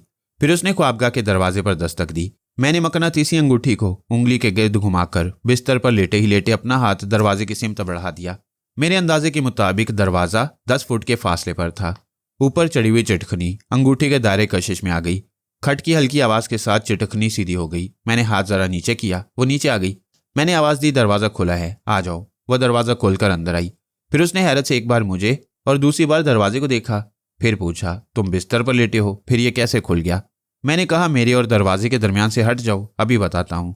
वो एक तरफ हट गई। मैंने हाथ आगे बढ़ा दिया। दरवाजे का हैंडल अंगूठी की जद में आते ही मैंने हाथ को जरा और आगे बढ़ाकर जैसे धक्का दिया। दरवाजा एक झटके से बंद हो गया। रोमाना आंखें फाड़ फाड़ कर देखने लगी। मैंने हाथ को ऊपर उठाकर चिटखनी चढ़ा दी। दरवाजे का खुद ब खुद बंद होना, चिटखनी का आप ही आप ऊपर चढ़ जाना बज़ाहिर कोई जादुई अमल लग रहा था। वह हैरानी से बोली, तुम तो सामरी जादूगर बनते जा रहे हो। ये तुमने कैसी अंगूठी पहन रखी है? रोमाना ने जो हैट पहन रखा था उस पर लोहे का एक सितारा लगा हुआ था। मैंने हाथ को ऊपर उठाया तो वह हैट उसके सर से बुलंद हुआ। वह सितारा मकनातीस की तरफ आना चाहता था, मगर रोमाना ने उई कहकर उसे दोनों हाथों से दोबारा सर पर दबोच लिया। फिर हंसते हुए बोली, बस करो शोबदेबाजियां, कहाँ से पा लिया इसे? मैंने अंगूठी को अपनी हथेली की तरफ घुमाते हुए बताया कि इस अंगूठी के जरिए मोटी मुलाजमा दरवाजा खोलकर हमारी ख्वाबगाह में आ गई थी। मैंने उससे अंगूठी ले ली। रोमाना मेरे पास आकर थके हुए अंदाज में बिस्तर पर गिर पड़ी। मैंने पूछा, तुम्हारी मुहिम का क्या रहा? कुछ नहीं रहा। मैं देर तक वहां बैठी रही। फिर अपनी हमाकत का एहसास हुआ कि कैबिन नंबर 3 से चाय के खाली बर्तन ले जाने वाला बैरा वो खत ले गया। मैंने रेस्टोरेंट में उस बैरे को तलाश किया मगर वो नजर नहीं आया। सॉरी। कोई बात नहीं, आखिर वो अजनबी मेजबान कब तक खुद को छुपाएगा, मैं उसे जल्द ही बेनकाब करूंगा।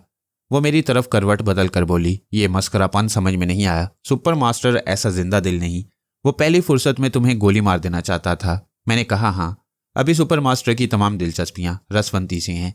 वह मुझे ट्रैप करने की बजाय बायोनिक फरहाद को सिकंदरिया भेज रहा है। मास्क मैन भी वहां मसरूफ है। यहाँ सिर्फ सुपर मास्टर और मास्क मैन के चमचे रह गए हैं। क्या उस अजनबी मेजबान का ताल्लुक किसी तीसरी तंजीम से है? मैंने रोमाना को अपने दिल के करीब खींच लिया। अगर ये कोई तीसरी तंजीम है तो फिर उसका सरबरा बेहद मक्कार और जबरदस्त मंसूबाबाज है। अभी मेरे काम आ रहा है, पता नहीं अपना काम कब निकालेगा। मैंने आंखें बंद कर ली। वो सरहाने की तरफ खिसक गई, मुझ पर झुक गई, मेरे सर को मोहब्बत भरे सीने से लगा लिया। ऐसी गरम गरम और ठंडी छाँव में शायद मैं सो जाता, लेकिन मेरे मुकद्दर में ठंडी छाँव लम्हा भर के लिए आती है। अचानक कॉल बेल की आवाज़ सुनाई दी। मैंने आंख खोल दी। उसने मेरे सर पर हाथ फेर कर कहा, तुम लेटे रहो, मैं जाकर देखती हूँ। रोमाना ने दरवाजे के पास पहुंचकर पूछा, बाहर कौन है? बाहर से जवाब में कॉल बेल की आवाज़ सुनाई दी। मैंने कहा, अगर गूंगा होगा तो तुम्हारी आवाज़ें नहीं सुनेगा। वो बोली, अगर गूंगा ना हो तो? अच्छा ठहरो, मैं अभी बताता हूँ। मैंने उस गूंगे की आवाज़ का तसव्वुर किया जिसके दिमाग की तसव्वुराती स्क्रीन पर मैं उसके गूंगे ख्यालात पढ़ चुका था। बेशक वही अपने गूंगे साथी के साथ खड़ा हुआ था। उसके तसव्वुर के मुताबिक दोनों गूंगों के हाथों में रिवॉल्वर थे और उनके दरमियान एक नौजवान मर्द और एक नौजवान लड़की कैदी की हैसियत से खड़े हुए थे। मैंने रोमाना को बाहर की सिचुएशन बताने के बाद कहा, दरवाज़ा खोल दो। वह दरवाज़ा खोलकर एक तरफ हट गई। दोनों गूंगे दोनों कैदियों को रिवॉल्वर की जद में रखते हुए अंदर आ गए। रोमाना ने दरवाजे को बंद करने के बाद कैदियों को सवालिया नजरों से देखा। वो बहुत परेशान नजर आ रहे थे। एक ने कहा, मिस, हम किसी के दुश्मन नहीं हैं। हमारी समझ में नहीं आता कि हमसे ये कैसी दुश्मनी हो रही है। रोमाना के जरिए उसकी आवाज़ और लहजे को पकड़ते ही मैं मुस्कुराने लगा। रोमाना ने उसे पूछा, तुम कौन हो? वो बोला, मेरा नाम शर्लक जूनियर है और ये मेरी फ्रेंड है। हम यहाँ टूरिस्ट गार्डन में तफरी। वो अपनी तफरीही रुदात सुनाने लगा। मैं अपनी रुदात क्या सुनाऊं? बहन के पाकीज़ा रिश्ते से दूर रहना चाहता था मगर तकदीर बेनी को बहन बनाने के लिए मेरे पास ले आई। बेनी कह रही थी, हम गार्डन के एक गोशे में जा रहे थे। ये दोनों मलिकुल मौत की तरह आ पहुंचे। रिवॉल्वर दिखाकर इशारे से हुक्म दिया कि हमें इधर आना है। ये दोनों गूंगे बने हुए हैं। हमारी किसी बात का जवाब नहीं दिया। एक गूंगे ने एक लिफाफा रोमाना की तरफ बढ़ा दिया। वो उसे खोलकर पढ़ने लगी। लिखा था, मिस्टर फरहाद, ये शर्लक जूनियर हाजिर है। मैंने इसके पर्सनल सेक्रेटरी को खरीद लिया है। वो आपके इशारों पर चलेगा और शर्लक के चार्टर्ड तैयारे तक आपको पहुंचा देगा। आपके यहाँ से रवाना होने तक शर्लक को बंगले में कैद रखा जाएगा। इसके बाद मैं इसकी किस्मत का फैसला कर दूंगा। एक मुकामी लड़की की तस्वीर लिफाफा में मौजूद है। उस लड़की का नाम रीता है। रीता का पासपोर्ट और वीज़ा हमारे पास है। आप अपनी साथी लड़की को रीता के मेकअप में तैयार रखें। उसे बजरिया ट्रेन बैंकॉक भेजा जा सकता है। शर्लक आपके लिए दर्द सर नहीं बनेगा। ये दो गूंगे उसे गूंगा बनाकर रखेंगे। फ़कत आपका खादिम। रोमाना खत पढ़ने के बाद रीता की तस्वीर देखने लगी। मैंने कहा, रोमाना, तुम्हें यह बताना भूल गया था कि मैं पहले ही शर्लक और बेनी की दिमागों तक पहुंच चुका था। ये दोनों मेरे अकीदतमंद हैं और बेनी मेरी बहन बनना चाहती है। क्या ख्याल है? वो बोली, मुझे याद है, तुमने मुनज़्ज़ा नामी एक लड़की को बहन बनाया था। आज दूसरी बार तुम्हारी सोच में एक बहन का नाम पढ़ रही हूँ। मगर ये रिश्ता आज महंगा पड़ेगा। ना तुम इन्हें नुकसान पहुंचाओगे, ना मलाया से निकल सकोगे। देखा जाएगा। मैं खत का जवाब लिख रहा हूँ। तुम वो खत शर्लक को पढ़ने दो। मैं कागज़ कलम लेकर लिखने लगा। मिस्टर खादिम, मैं अपने मुफाद के लिए शरीफ और बेज़रर शहरियों को नुकसान नहीं पहुंचाऊंगा। शर्लक और बेनी मोहब्बत करने वाला दिल रखती हैं। मैं तुम्हें उनकी किस्मत का फैसला नहीं करने दूंगा। ये दोनों बखैरियत अपने घरों को जाएंगे। मेरी साथी का नाम रोमाना है। सोनिया के बाद ये दूसरी लड़की है जिसे सुपर मास्टर ट्रैप करना चाहता है। ये मेरे साथ मलाया से बाहर जाएगी। अगर तुम्हारे लिए ये नामुमकिन है तो खामोश बैठो। मैं यहाँ से निकलने की खुद कोशिश करूँगा। मैं तुम्हारे गूंगे आलयकारों को वापस कर रहा हूँ। अगर शर्लक और बेनी बाहर निकलें तो इन्हें नुकसान नहीं पहुँचना चाहिए। फ़कत फरहाद। खत लिखने के बाद मैंने रोमाना को कॉल किया। उसने ख्वाबगाह में आकर कहा, शर्लक और बेनी वो खत पढ़कर सहमे हुए हैं। समझ गए कि उन्हें हलाक कर दिया जाएगा। मैंने उन्हें तसल्ली दी है मगर वो जर्द पड़ गई हैं। मैंने वो खत देते हुए कहा, गूंगे को ये खत देने से पहले इसे शर्लक को पढ़ने दो। हम उनका खौफ दूर करेंगे। पहले इन गूंगों को बाहर भेज दो। मैं आ रहा हूँ। वो चली गई। मैंने बेनी की सोच में कहा, वह शर्लक से कह रही थी, हम कहाँ आकर फंस गए हैं। इस खत से जाहिर हो रहा है कि कोई फरहाद तुम्हारे चार्टर्ड तैयारे में मलाया से बाहर जाएगा। शर्लक ने आहिस्तगी से कहा, बेनी, मेरे जहन में आज़म का ख्याल आ रहा है। एक वही है जिसे इंटेलिजेंस वाले बाहर जाने से रोकना और पकड़ना चाहते हैं। हो सकता है कि फरहाद उसका फर्जी नाम हो। वह फौरन चुप हो गया क्योंकि रोमाना वहां पहुंच गई थी और उसने शर्लक को मेरा लिखा हुआ जवाब पढ़ने दिया। बेनी भी करीब होकर पढ़ने लगी। मेरी तहरीर बड़ी हौसला अफजा थी। उन्होंने मुस्कुराकर रोमाना को देखा। उनके चेहरों से इत्मीनान जाहिर था, मगर मैं उनके सहमे हुए दिल और दिमाग को पढ़ रहा था। वो सोच रहे थे शायद ये भी कोई चाल हो। रोमाना इशारों की जुबान से गूंगों को समझा रही थी कि वो खत का जवाब लेकर चले जाएं।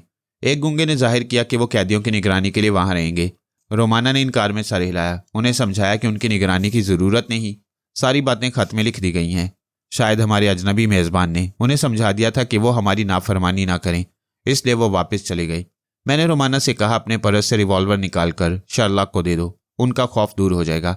वह मुस्कुराकर बोली, मिस्टर शार्लॉक, मैं आपको यकीन दिलाना चाहती हूँ कि आप अपने दोस्तों में हैं, ये लीजिए। उसने पर्स खोलकर रिवॉल्वर निकाला, फिर उसे शार्लॉक के करीब सोफे पर फेंक दिया। शार्लॉक ने उसे जल्दी से उठाकर चेक किया, फिर हैरानी से रोमाना को देखने लगा। वो बोली, अच्छी तरह देख लो, चैम्बर फुल है, पूरी 6 गोलियां हैं। शार्लॉक बेनी का हाथ पकड़कर खड़ा हो गया। रिवॉल्वर का रुख रोमाना की तरफ करते हुए बोला, ये दोस्ती हमारी समझ से बाहर है। पहले हमें कैदी बनाकर यहाँ लाया गया और अब तुम ये भरा हुआ रिवॉल्वर देकर हमें उलझा रही हो, यानी दोस्त बनाकर यहाँ कैद रखना चाहती हो। वो हंसती हुई बोली, भरा हुआ रिवॉल्वर किसी कैदी के हाथ में नहीं रहता। तुमने फरहाद का लिखा हुआ जवाब पढ़ा है। उसने लिखा है कि बाहर निकलने के बाद तुम दोनों को नुकसान नहीं पहुंचना चाहिए। थोड़ी देर इंतजार करो, जब वो खत हमारे अनजाने मेजबान तक पहुंच जाएगा तो तुम चले जाना। अनजाने मेजबान का क्या मतलब हुआ? कोई पुरस्कार खतरनाक मस्खरा हमसे खत्तो किताबत के जरिए राब्ता कायम करता है। ये तुम अभी देख चुके हो। वो पैगाम्बरी के लिए गूंगों को इस्तेमाल करता रहता है ताकि हम उनकी पिटाई करें, तब भी उनकी जुबान अपने पुरस्कार बॉस का नाम न बता सके। उसने पूछा, यह फरहाद कौन है? मैं ड्राइंग रूम के दरवाजे पर पहुंच गया। रोमाना ने मुस्कुराते हुए दरवाजे की जानिब हाथ का इशारा किया। उन्होंने इशारे को देखा, फिर एकदम से चौंक गए। दोनों ने यकजुबान होकर कहा, आजम आप? मैंने आगे बढ़ते हुए कहा, हाँ मैं हूं। तुम लोग अखबारात में पढ़ते आए हो कि आजम ने मजलूम और मुसीबत ज़दा लोगों को मलाया के चुंगल से निकालकर उन्हें उनके घरों तक पहुंचाया है। क्या मुझ पर भरोसा करोगे कि मैं तुम्हें बखैरियत घर तक पहुंचाऊंगा? वो दोनों सैरज़दा से होकर मुझे देखे जा रहे थे, जिसे सारा मलाया तलाश कर रहा था, जिसे मंजराम पर लाने के लिए दुनिया के अखबारात चीख रहे थे। वो उनके सामने खड़ा था। वो जहनी तौर पर खुद को तैयार कर रहे थे, खुद को समझा रहे थे कि उनके सामने आजम ही खड़ा है। मैंने मुस्कुराकर पूछा, भाई मुझे कब तक देखते रहोगे? वो दोनों चौंक गए। बेनी मुसर्रत से लरजती हुई आवाज़ में बोली, आप आजम है ना? हाँ, मगर मेरा असल नाम फरहाद है। असल नाम इसलिए बता रहा हूँ, 4 रोज़ में मेरी असल हिस्ट्री शाया हो जाएगी। शार्लॉक ने कहा, मैं अभी सोच रहा था कि फरहाद के पीछे आजम की शख्सियत हो सकती है। अब आजम के पीछे फरहाद की शख्सियत जाहिर हो रही है। बेनी मुझे देखे जा रही थी। वो हिचकिचाती हुई बोली, मैं आपको छू लूँ? मैंने अनजान बनकर पूछा, किस रिश्ते से ब्रादर? वो एक कदम आगे बढ़कर बोली, छोटा मुंह है, बात बड़ी कह रही हूँ, आप मेरे भाई बनेंगे। मैंने मुस्कुराकर दोनों हाथ फैला दिए। वो खिंची चली आई। पहले उसने मेरे हाथ को छू कर देखा, फिर आगे बढ़कर मेरे चेहरे को दोनों हथेलियों में सजा लिया। मुझे अपनी तरफ झुकाकर मेरे गालों को, मेरी पेशानी को चूमने लगी। हौले हौले बुड़बुड़ाने लगी, मैंने अखबार में पढ़ा है, तुमने एक छोटे बच्चे को उसकी माँ की गोद में वापस पहुंचाया। तुम कितने अजीम हो मेरे भैया।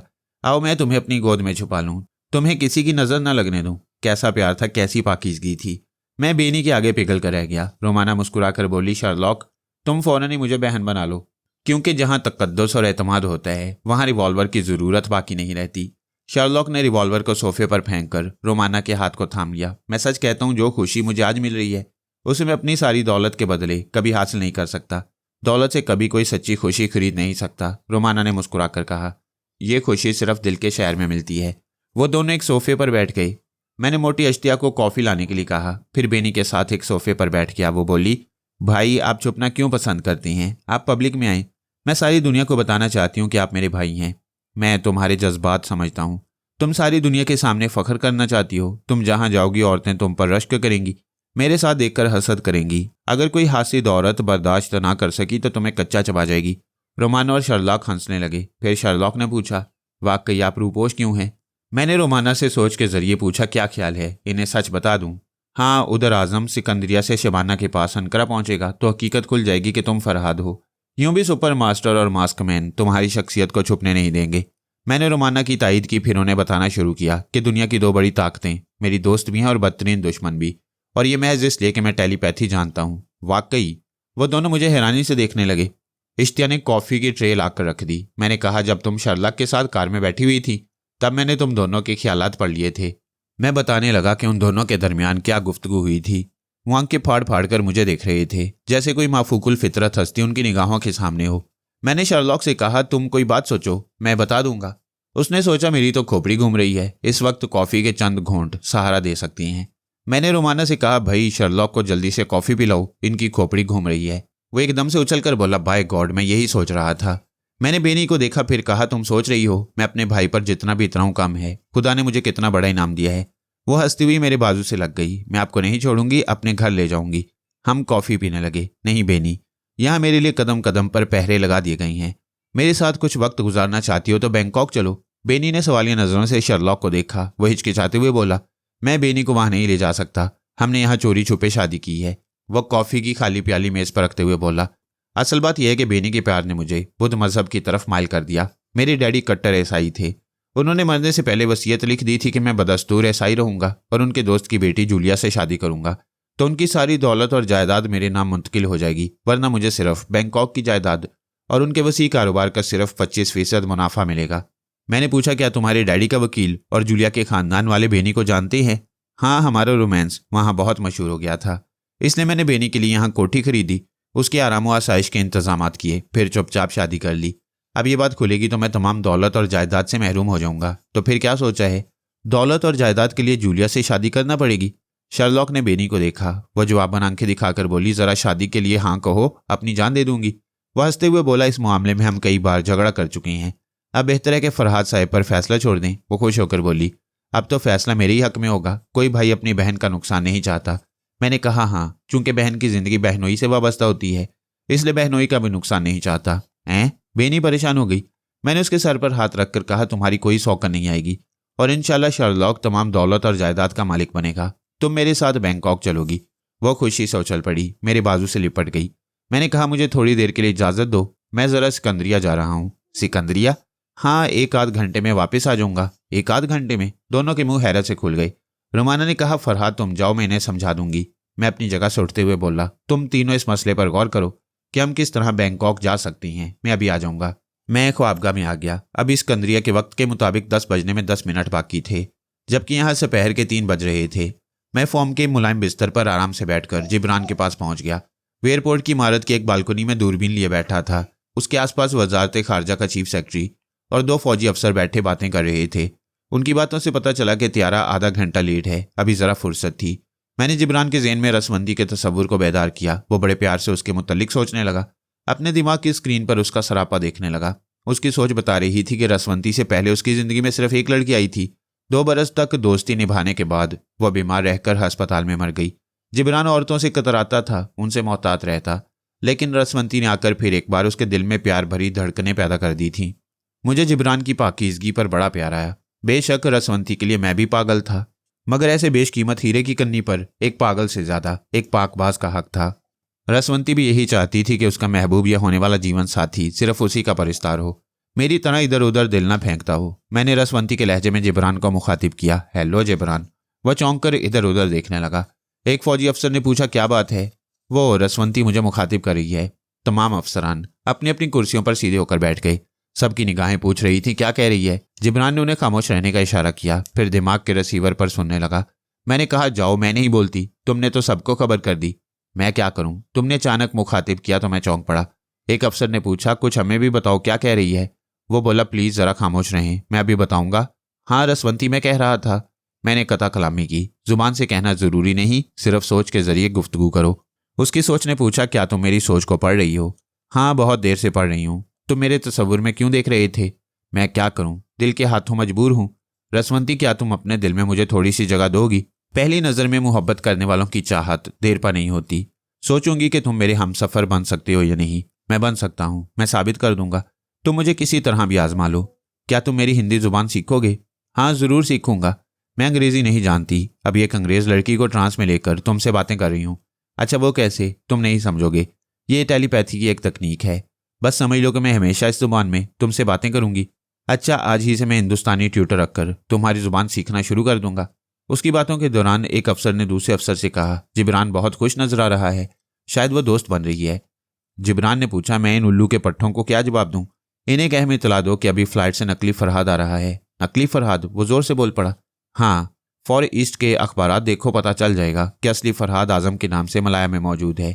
अच्छा, जिब्रान ने अफसरान से कहा, आप फ़ौरन मलाया का कोई अखबार तलब करें। रसवंती हमें इतला दे रही है कि फरहाद आजम के नाम से मलाया में मौजूद है और अभी फ्लाइट से एक नकली फरहाद आ रहा है। एक अफसर फ़ौरन ही वहाँ से उठकर मलाई सफारत खाने से रब्ता कायम करने चला गया। मैंने पूछा, जिब्रान ये बताओ, तुम्हारे आसपास कोई रेड पावर का नुमाइंदा है? वो बोला, मैं यकीन से नहीं कह सकता, क्योंकि रेड पावर के जासूस हमारी फ़ौज में घुसे हुए हैं। मैं थोड़ी देर सोचने लगा। सोचने से एक बात समझ में आई। मलाया में रेड पावर को मालूम था कि फरहाद यहाँ मौजूद है। यकीनन मास्क मैन ने सिकंदरिया की रेड पावर ब्रांच को बता दिया होगा कि सुपर मास्टर किसी नकली फरहाद को भेज रहा है। ऐसी इतला के बाद रेड पावर के जासूसों की दिलचस्पी बराए नाम ही आने वाले नकली फरहाद के साथ ना होगी, उनकी सारी तवज्जो रसवंती की तरफ होगी। ये सोचकर मैंने उन अफसरान के दिमागों को टटोलना शुरू किया जिन्हें आज सुबह ख्याल ख्वानी के जरिए तमाशा बना दिया था। उनमें से 2 अफसर जिब्रान के पास मौजूद थे। एक अफसर को मैंने पकड़ लिया। वह जिब्रान से बहुत दूर रेड पावर के बॉस से गुस्से की हालत में कह रहा था, ये क्या बदमाशी है? मैं 6 बरस से यहाँ की फौज में रहकर तुम्हारे लिए जासूसी कर रहा हूँ, अपने वतन से गद्दारी कर रहा हूँ। क्या इसका इनाम यही है कि मुझे मार डाला जाए? उस अफसर के आसपास 3 नकाब पोश रिवॉल्वरों में साइलेंसर लगाए खड़े थे। सामने रेड पावर का बॉस भी नकाब में था। वो सब गूंगे बने हुए थे। अफसर ने हाथ उठाकर कहा, ठहरो, मुझे जरा सी मोहलत दो। इतना बता दो कि मेरा कसूर क्या है। इतने में बहुत सारे कुत्तों के भौंकने की आवाज़ें सुनाई दी। वो आवाज़ें करीब आती जा रही थीं। उस अफसर की सोचें मुझे बता रही थी कि 4 नौजवान 8 कुत्तों को जंजीर के जरिए काबू में रखे हुए हैं। मेरा ख्याल था कि इस अफसर को कुत्ते भंबोड़ कर रख देंगे, लेकिन अचानक ही अफसर के दिमाग ने बताया कि उसके सीने में गोली लगी है। इसके बाद वह दिमाग तारीकी में डूब गया और इसके साथ ही वहाँ का माहौल मेरी सोच की हदूद से ओझल हो गया। मैं समझ गया, अफसर को इसलिए हलाक किया गया था कि मैं आज सुबह उसके दिमाग में पहुंच गया था।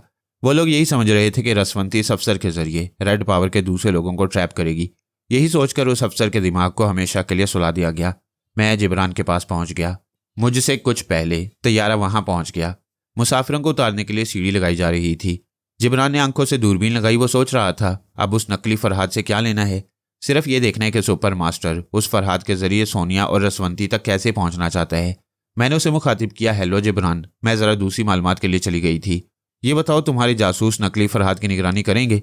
हाँ, इंटेलिजेंस के 3 नामवर सुरागरसां उसकी निगरानी के लिए मुकर्रर किए गए हैं। तुम फौरन उनसे रब्ता कायम करो। मैं चुपचाप उनके दिमागों तक पहुंच जाऊंगी।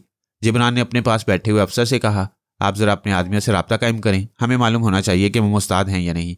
अफसर ने ट्रांसमीटर से रब्ता कायम किया। दूसरी तरफ से आवाज़ आई और मैं दूसरी तरफ पहुंच गया। वो कह रहा था, जनाब, मैंने कार नंबर ES2122 के ड्राइवर की जगह संभाली है। फरहाद उसी कार में बैठने आएगा। कार का असल ड्राइवर पुलिस की हिरासत में है। अफसर ने कहा, शाबाश, तुम अच्छे फास्ट जा रहे हो। मैं फिर जिब्रान की दिमागी आंखों से देखने लगा। वह दूरबीन लगाए देख रहा था। मुसाफिर तैयारे से बाहर आ रहे थे। वो नजर नहीं आ रहा था जिसका इंतजार था। मुसाफिर एक के बाद दीगरे तैयारे के दरवाजे पर आ रहे थे और जीने से उतर रहे थे। जिब्रान अभी नहीं जानता था कि कोई बायोनिक फरहाद आ रहा है, क्योंकि मैं जानता था, इसलिए मुझे बेचैनी थी और इंतजार की तवालत परेशान कर रही थी। कुफर टूटा खुदा खुदा करके जिब्रान जरा सीधा होकर बैठ गया। तैयारे के दरवाजे पर फरहाद नजर आ रहा था। उसके साथ एक लड़की थी। सोनिया को बताया गया था कि कोई हसीन लड़की फरहाद को फांस कर ला रही है। वो हबशन रंग के एतबार से हसीन नहीं थी, मगर जवान कद्देआवर और पुरकशिश थी। फरहाद उसके हाथ में हाथ दिए जीने से उतर रहा था। सर से पांव तक उसमें ऐसी कोई बात न थी जो दूसरों से मुख्तलिफ बनाती। वह मुकम्मल फरहाद था, एक आम से तैयारी का मुसाफिर। चूंकि जिब्रान पहली बार किसी फरहाद को देख रहा था, इसलिए उसकी ज़ाहरी वजाहत और शख्सियत को देख देख कर मुतासिर हो रहा था। थोड़ी देर बाद वह हबशन के साथ चलता हुआ लॉबी के नीचे से गुजर गया। जिब्रान की नज़रों से ओझल हो गया। जिब्रान वहां से उठकर नीचे बैगेज हॉल की तरफ जाने लगा। जीने के आखिरी सिरे पर एक फौजी अफसर मिल गया। उसने कहा, जिब्रान, अभी पता चल जाएगा कि वो फरहाद असली है या नकली। क्या उसका मेकअप चेक किया जाएगा? नहीं, कस्टम चेकिंग के दौरान NTMU इंस्टेंट कैमरे से उसकी तस्वीर ली जाएगी। वो कैमरा मेकअप के आर पार असली चेहरे की तस्वीर उतार लेगा। जिब्रान खुश होकर तायद करना चाहता था। मैंने फौरन कहा, नहीं जिब्रान, वो मेकअप में नहीं, उसके चेहरे की प्लास्टिक सर्जरी की गई है। मैं तुम्हें एक और अहम इत्तला दूं कि वो बायोनिक मैन है। Bionic man? उसने हैरानी से पूछा। अफसर ने पूछा, क्या बात है? रसवंती कह रही है कि वो मेकअप में नहीं है, उसके चेहरे की प्लास्टिक सर्जरी की गई है। अभी पता चल जाएगा। भाई, NTMU का रिजल्ट यही होता है कि मेकअप हो तो उसके पीछे गोश्त पोस्ट के असली चेहरे की तस्वीर आ जाती है, और अगर असली चेहरा हो या प्लास्टिक सर्जरी हो तो एक्सरे की तरह सिर्फ चेहरे की हड्डियों की तस्वीर आती है। उसकी बात खत्म होते ही कस्टम ऑफिस की तरफ शोर सुनाई दिया। वो दोनों उधर दौड़ते चले गए। कुछ लोग इधर से उधर भागते आ रहे थे। भागने वाले एक अफसर ने हाँफते हुए कहा, फरहाद ने तस्वीर उतारने पर हंगामा शुरू कर दिया है। उसने कैमरे को छीनकर उसे तोड़ डाला है। 2 फौजी जवानों ने उसे पकड़ना चाहा, मगर उसने दोनों की मरम्मत कर दी। बाय गॉड, बहुत अच्छा फाइटर है। अपने मुकाबले आने वालों को हाथ लगाने का मौका तक न दिया। उन्हें 2 ही हाथ में फर्श पर सुला दिया। वह सब तेजी से चलते हुए दफ्तर में पहुंचे। अब वहां खामोशी थी। कई फौजियों के हाथों में स्टेन गन्नें थीं। एक कस्टम ऑफिसर ने गुस्से से कहा, तुमने यहां आते ही कानून शिकनी की है। हम तुम्हारे मुल्क के सफारत खाने से राब्ता करेंगे। उस वक्त तक तुम हिरासत में रहोगे। बायोनिक फरहाद ने ठंडे लहजे में कहा, कौन सी हरकत कानून के खिलाफ की है? जब पासपोर्ट और वीज़ा में मेरी तस्वीरें मौजूद हैं तो फिर मेरी इजाज़त के बगैर यहाँ मेरी तस्वीरें क्यों उतारी जा रही हैं? तुम्हें तस्वीर उतारने पर एतराज़ क्यों है? मैं एक बात जानता हूँ कि किसी की इजाज़त के बगैर उसकी तस्वीर उतारना खिलाफ कानून है। अगर आपके मुल्क में ये खिलाफ कानून नहीं है तो आप पहले से मेरे मुल्क के सफ़ीर से इजाज़त हासिल करें। मैं बायोनिक फरहाद की बातें सुनकर हैरान हो रहा था, क्योंकि वह हूबहू मेरे लहजे और मेरे अंदाज में गुफ्तगू कर रहा था। अचानक उसकी नज़र जिब्रान पर पड़ी। वह मुस्कुरा कर बोला, हेलो मिस्टर जिब्रान, क्या हम एक दूसरे से मुतारिफ नहीं हैं? जिब्रान की समझ में नहीं आया कि ऐसे वक्त क्या कहना चाहिए। मैंने उसे संभाला। वो जवाबन मुस्कुरा कर आगे बढ़ गया। फिर मुसाफिया करते हुए बोला, जी हाँ, सोनिया के जरिए आपका गायबाना तारुफ हो चुका है, लेकिन आपने मुझे कैसे पहचाना? वो हंसते हुए बोला, किसी मास्टर ने मेरे पास आपकी तस्वीर भेजी थी। मुझे बताया था कि सोनिया आपके पास महफूज है। आपने मेरी जान की हिफाजत की। मैं आपका एहसान कभी नहीं भूलूंगा। मैंने कोई एहसान नहीं किया, लेकिन आप बुरा ना माने तो कहूँ, सोनिया ने मेरे एतमाद को ठेस पहुंचाई है। उसने हैरानी से पूछा, वो कैसे? वो मुझे कोई इतला दिए बगैर रसवंती को लेकर कहीं चली गई है। वह हंसते हुए बोला, कोई बात नहीं, मैं उन दोनों को 15 मिनट के अंदर ढूंढ निकालूंगा। इतने में बायोनिक फरहाद के मुल्क का सफ़ीर वहां पहुंच गया। उसने पूछा, क्या बात है? उसे बात बताई गई। सफ़ीर ने कहा, आप खुद अकल से सोचें कि मेरे मुल्क के एक सयाह को ख्वामखा परेशान किया गया। उसे मजबूर किया गया कि वो अपने तहफ़्फ़ुज़ के लिए आपके आदमियों पर हाथ उठाए। आप उसकी तस्वीर चाहते हैं तो मेरे सफारत खाने से तलब करें, मगर बराए मेहरबानी से छोड़ दें, वरना हमारे सफारती ताल्लुकात में बदमज़गी पैदा हो जाएगी। थोड़ी देर बाद फरहाद को छोड़ दिया गया। वो अपनी हबशन और जिब्रान के साथ चलता हुआ इमारत से बाहर जाने लगा। ऐसे वक्त मैंने ख्याल ख्वानी के जरिए उसकी सोच को गिरफ्त में लिया, फिर खुद ही अहमक बन गया, क्योंकि बायोनिक फरहाद की आवाज़, अंदाज और लहजा सब मेरी तरह था। मैं इस लहजे को गिरफ्त में लेकर खुद अपने दिमाग की सोच तक वापस आ गया। मेरे और उसके दिमाग में ज़मीन आसमान का फ़र्क होगा। सिर्फ लहजे की यकसानियत ने मुझे मेरी तरफ पहुंचा दिया। एक अहम नुक्ता और है, वो लहजा उसकी सोच तक भी पहुंचा सकता था। यानी मैं बैक वक्त अपनी और उसकी सोच पढ़ सकता था, लेकिन उधर सन्नाटा रहा, जैसे उसने अपने दिमाग के दरवाजे को मुकफ्फल कर दिया हो। फिर उसकी आवाज़ सुनाई दी। वह जिब्रान से कह रहा था, मिस्टर जिब्रान, रसवंती मेरे ख्यालात पढ़ने की कोशिश कर रही है, मगर अफसोस बेचारी नहीं पढ़ सकेगी। बेहतर है कि वो तुम्हारे जरिए मेरी बातें सुनती रहे। मैंने फिर उसकी सोच को गिरफ्त में लिया। चश्मे ज़दन में उसका दिमाग मुकफ्फल हो जाता था। मैं फिर अपनी तरफ वापस आ गया। मजबूरन मैंने जिब्रान का ही सहारा लिया। उसकी सोच के जरिए उस फरहाद को देखता रहा। वो अपनी हबशन और जिब्रान के साथ चलता हुआ इमारत के बाहर आया। सड़क के किनारे कारें खड़ी हुई थीं। अचानक वह फरहाद अपने दाएं बाएं हबशन और जिब्रान के बाजू थाम कर खड़ा हो गया। उसका अंदाज ऐसा था जैसे शेर ने शिकारी की आहट सुन ली हो। एक कार तेज रफ्तारी से गुजरती जा रही थी। बायोनिक फरहाद की समात और बसारत बेयकीनी की हद तक हैरत अंगेज थी। उसने हबशन और जिब्रान को दो तरफ जोर का धक्का दिया। उसी लम्हे गुजरने वाली कार की खिड़की से तड़ातड़ फायरिंग हुई। हबशन और जिब्रान दूर जमीन पर गिरे हुए थे। फायरिंग की जद से महफूज रहे। जिब्रान ने गिरने के बाद इतना ही देखा कि वह फरहाद हैरत अंगेज तौर पर फिजा में उछलकर बुलंदी पर गया। फिर जो कार फायरिंग करती हुई जा रही थी उसकी छत पर पहुंचकर खड़ा हो गया। इस नागहानी फायरिंग से भगदड़ मच गई। देखते ही देखते रास्ता वीरान हो गया। एक फौजी मोटरसाइकिल स्टार्ट कर रहा था। जिब्रान दौड़ता हुआ उसके पास पहुंचा, फिर उसके पीछे बैठते हुए बोला, हरी आप, वो कार नजरों से ओझल न होने पाए। मोटरसाइकिल स्टार्ट होकर आगे बढ़ी। फिर उसकी तेज रफ्तारी बढ़ती चली गई। किसी तेज रफ्तार गाड़ी की छत पर खड़े रहना नामुमकिन है, लेकिन वो कदम जमाए खड़ा था जैसे आंधियों की जद में कद्यावर चट्टान खड़ी हो। फिर वो कूदकर कार के पीछे सड़क पर आ गया। कार तेजी से आगे भागती चली गई, लेकिन वो कितनी दूर जा सकती थी? फरहाद उसके पीछे दौड़ लगा रहा था। 25 मील, 30 मील, 40 मील, फिर 50 मील फी घंटे की रफ्तार से दौड़ता चला जा रहा था। जिब्रान के होश गुम थे। अब उसे यकीन हो गया था कि उसके सामने बायोनिक फरहाद दौड़ लगा रहा है। फिर जिब्रान ने देखा कि वो कार के पिछले हिस्से को पकड़कर उसे रोक रहा था। पुख्ता सड़क पर उसके जूतों के तलवे घसीटते जा रहे थे, जैसे जूतों से ब्रेक लगा रहा हो। ब्रेक लग गए। कार इस तरह रुकी कि उसके पहिए बदस्तूर घूम रहे थे, क्योंकि कार चलाने वाले ने ब्रेक नहीं लगाए थे। शायद कार में बैठने वालों की समझ में नहीं आ रहा था कि किस किस्म का भूत उनके पीछे पड़ गया है। इससे पहले कि वो गाड़ी से निकलकर उस पर फायरिंग करते, उसने कार के पिछले हिस्से को दोनों हाथों से ऊपर उठा दिया, ऊपर और ऊपर, हत्ता कि कार दूसरी तरफ उलट गई। अंदर से चीखो पुकार सुनाई दी। उल्टी हुई कार से दरवाजा खोलकर जो पहले बाहर निकला उसके मुंह पर बायोनिक फ्लाइंग किक लगी। उसकी स्टेन गन हाथ से निकल गई। दूसरों को बाहर निकलने में जरा वक्त लगा। जब वो बाहर निकले तो उनकी टांगों पर फायरिंग शुरू हो गई ताकि वो जल्द मर न सकें, अगर जिंदा भी रहें तो अपाहिज बनकर। जिब्रान करीब पहुंच गया। फौजी ने गाड़ी के इंजन को बंद करते हुए कहा, मिस्टर फरहाद, आप कानून को हाथों में ना लें, इन्हें कत्ल ना करें, मैं इन्हें अदालत तक पहुंचाऊंगा। फरहाद ने स्टेन गन को फौजी जवान के सामने फेंकते हुए कहा, आप इनके साथ जो भी सलूक करें, मैंने दुश्मनों को पहचान कर सजा दे दी। मास्क मैन के लिए ये अपाहिज तोहफे काफी होंगे। उसने सर उठाकर दूर से आने वाली कार को देखा। कार नंबर EI2122 आ रही थी। उसमें मुकामी जासूस ड्राइवर के रूप में था और पिछली सीट पर हबशन बैठी हुई थी। वो कार जिब्रान और फरहाद के करीब आकर रुक गई। हबशन ने दुश्मनों का बिगड़ा हुआ हुलिया देखकर कहा, बेचारे। वह दरवाजा खोलकर बाहर आई, फिर पिछली सीट से एक ब्रीफकेस उठाकर बोली, हमारा वक्त ज़ाया हो रहा है, अब तक हमें सोनिया और रसवंती के पास पहुंच जाना चाहिए। ये कहकर उसने ब्रीफकेस को खोला, फिर उसमें से एक जनाना लिबास निकालकर फरहाद की तरफ बढ़ा दिया। फरहाद उस लिबास को हाथ में लेकर सूंघने लगा। जिब्रान ने हैरानी से पूछा, ये क्या? हबशन बोली, ये सोनिया का लिबास है, बहरी जहाज में छोड़कर गई थी। ये बात सुनते ही मेरे जहन को झटका सा लगा। बायोनिक फरहाद की मुख्तलिफ सलाहियतें जाहिर हो रही थीं। वो सोनिया के लिबास को एक तरफ फेंक कर सर उठाए फिजा में सोनिया की बू सूंघ रहा था। उस बू की सिमत का तयन कर रहा था। फिर वो कार को छोड़कर एक ढलान की तरफ दौड़ने लगा। उसी वक्त मुझे ख्याल आया कि रेड पावर के नकाबपोश बॉस के सामने भी कुत्ते लाए गए थे। सोनिया अपना लिबास रोमानिया में भी छोड़कर आई होगी और वह लिबास उन कुत्तों की रहनुमाई करेगा। एक तरफ रेड पावर के कुत्ते, दूसरी तरफ सुपर मास्टर का कुत्ता, सिर्फ एक रसवंती को हासिल करने सोनिया की बू की सिमत दौड़े जा रहे थे। 25 मील, 30 मील, 40 मील, 50 मील फी घंटा की रफ्तार से। मेरा जहन चीखने लगा, सोनिया भागो, भागो सोनिया। बेशक वो हैरत अंगेज रफ्तार से दौड़ लगा रहा था। देखते ही देखते सोनिया और रसवंती तक पहुंचने वाला था। ताहम उसकी रफ्तार 50 मील फी घंटा हो सकती थी, बिजली की तेजी नहीं हो सकती थी। वो सोच की रफ्तार से तेज नहीं जा सकता था। मैं तो पलक झपकते ही रसवंती के दिमाग में खतरे की घंटी बजाने पहुंच गया। हालांकि ऐसे वक्त मुझे बराह रास्त सोनिया के पास पहुंचना चाहिए था, लेकिन मैं अभी सोनिया से अपनी टेलीपैथी छुपाना चाहता था। लिहाजा मैं रसवंती के पास पहुंचा। उस वक्त वो कुछ बेचैन सी थी।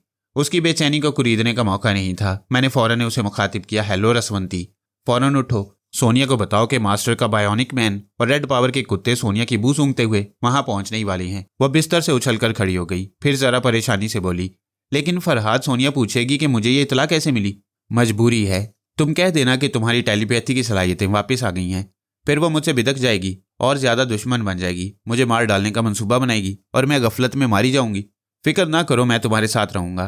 तुम हमेशा साथ नहीं रहते और वह दुश्मन साए की तरह साथ रहती है। तुम बहस में वक्त ज़ाया कर रही हो। वो बायोनिक भला पहुंचने ही वाली है।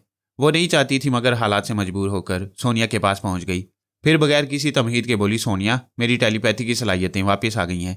सोनिया चौंक कर उसे बेयकीनी से देखने लगी, फिर अपनी उर्दू जुबान में बोली, तुम झूठा बात बोलती हो। मैंने उसके दिमाग को मामूली सा झटका पहुंचाया। वो खड़ी हुई थी, जरा सा डगमगाकर कुर्सी पर बैठ गई। रसवंती ने मेरी हदायत के मुताबिक कहा, ये मैंने हल्का सा झटका पहुंचाया है ताकि तुम फौरन ही यकीन करके मेरी बातों पर अमल करो। तुमने अपना लिबास रोमानिया की एक रिहाइश का और एक लिबास बहरी जहाज में छोड़ा। बायोनिक फरहाद और रेड पावर के कुत्ते उन लिबासों के जरिए तुम्हारी बू सूंघते हुए यहाँ पहुंचने ही वाले हैं। उसकी बात खत्म होते ही मैंने सोनिया के दिमाग में पहुंचकर उसकी सोच में कहा, मुझे इस दुश्मन औरत की बातों का यकीन कर लेना चाहिए, क्योंकि ये खुद अपने लिए खतरा महसूस कर रही है।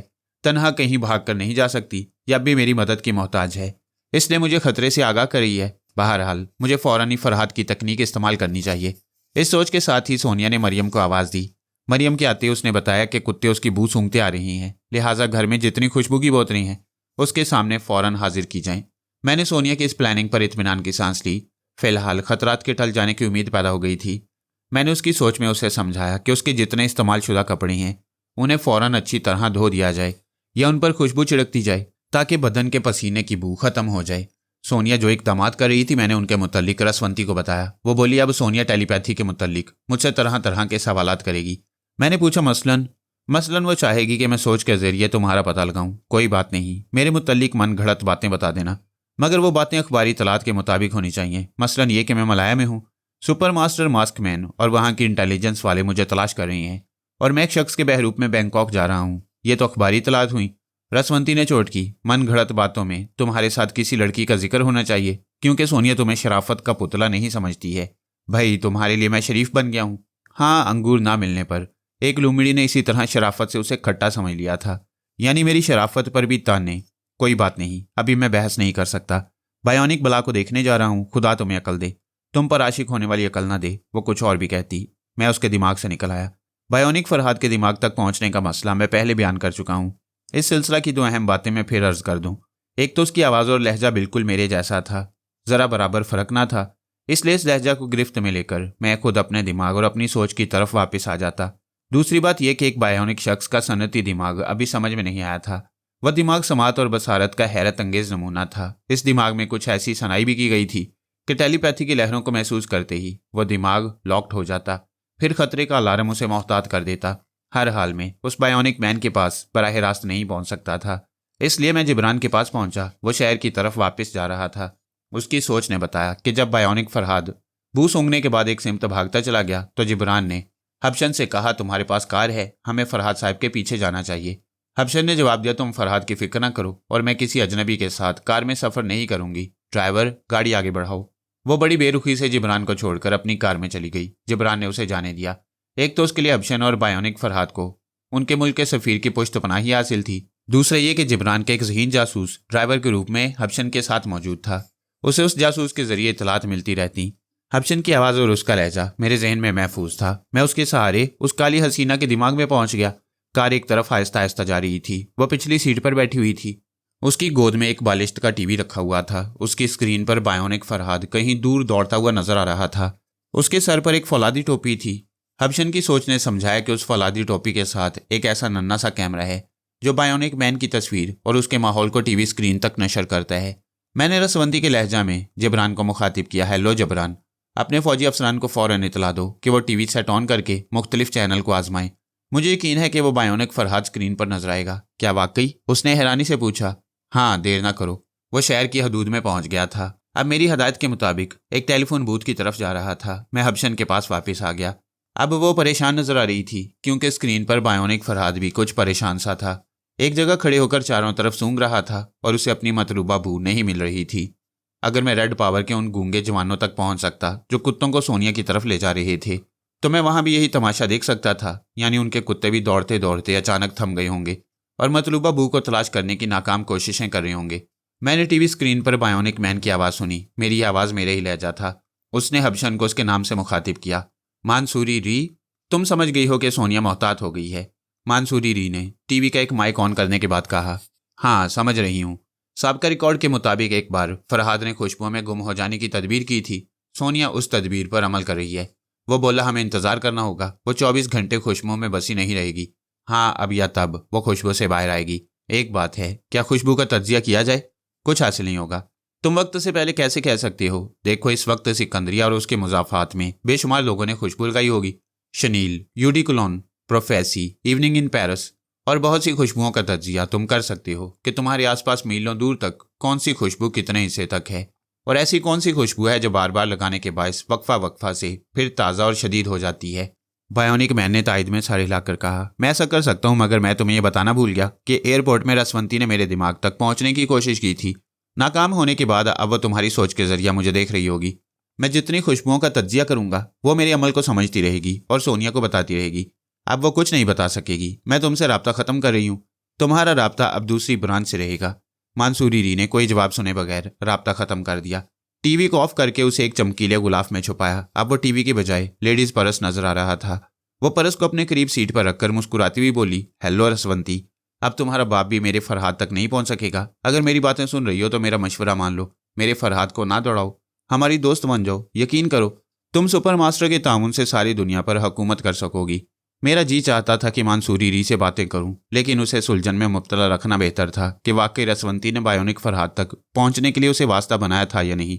उसने अपनी दानिस्त में अपने फरहाद से राब्ता कायम करके बेशक जहानत का सबूत दिया था। अब बायोनिक फरहाद के आसपास ऐसा कोई नहीं था जिसका सहारा लेकर मैं वहां तक पहुंच सकता। लेकिन खुदावंद करीम का लाख लाख शुक्र है कि उसने थोड़ी सी जहानत मुझे भी दी है। पहले मैंने जिब्रान को टटोला, फिर उन फौजी अफसरान को टटोला जिनके दिमागों को मैं पहले समझ चुका था। उनमें से 2 अफसरान एक टीवी के सामने बैठे उसके स्क्रीन पर बायोनिक फरहाद को देख रहे थे। स्क्रीन पर बहुत सारी लकीरें पड़ रही थीं। वो कभी नजर आता था और कभी मिट जाता था।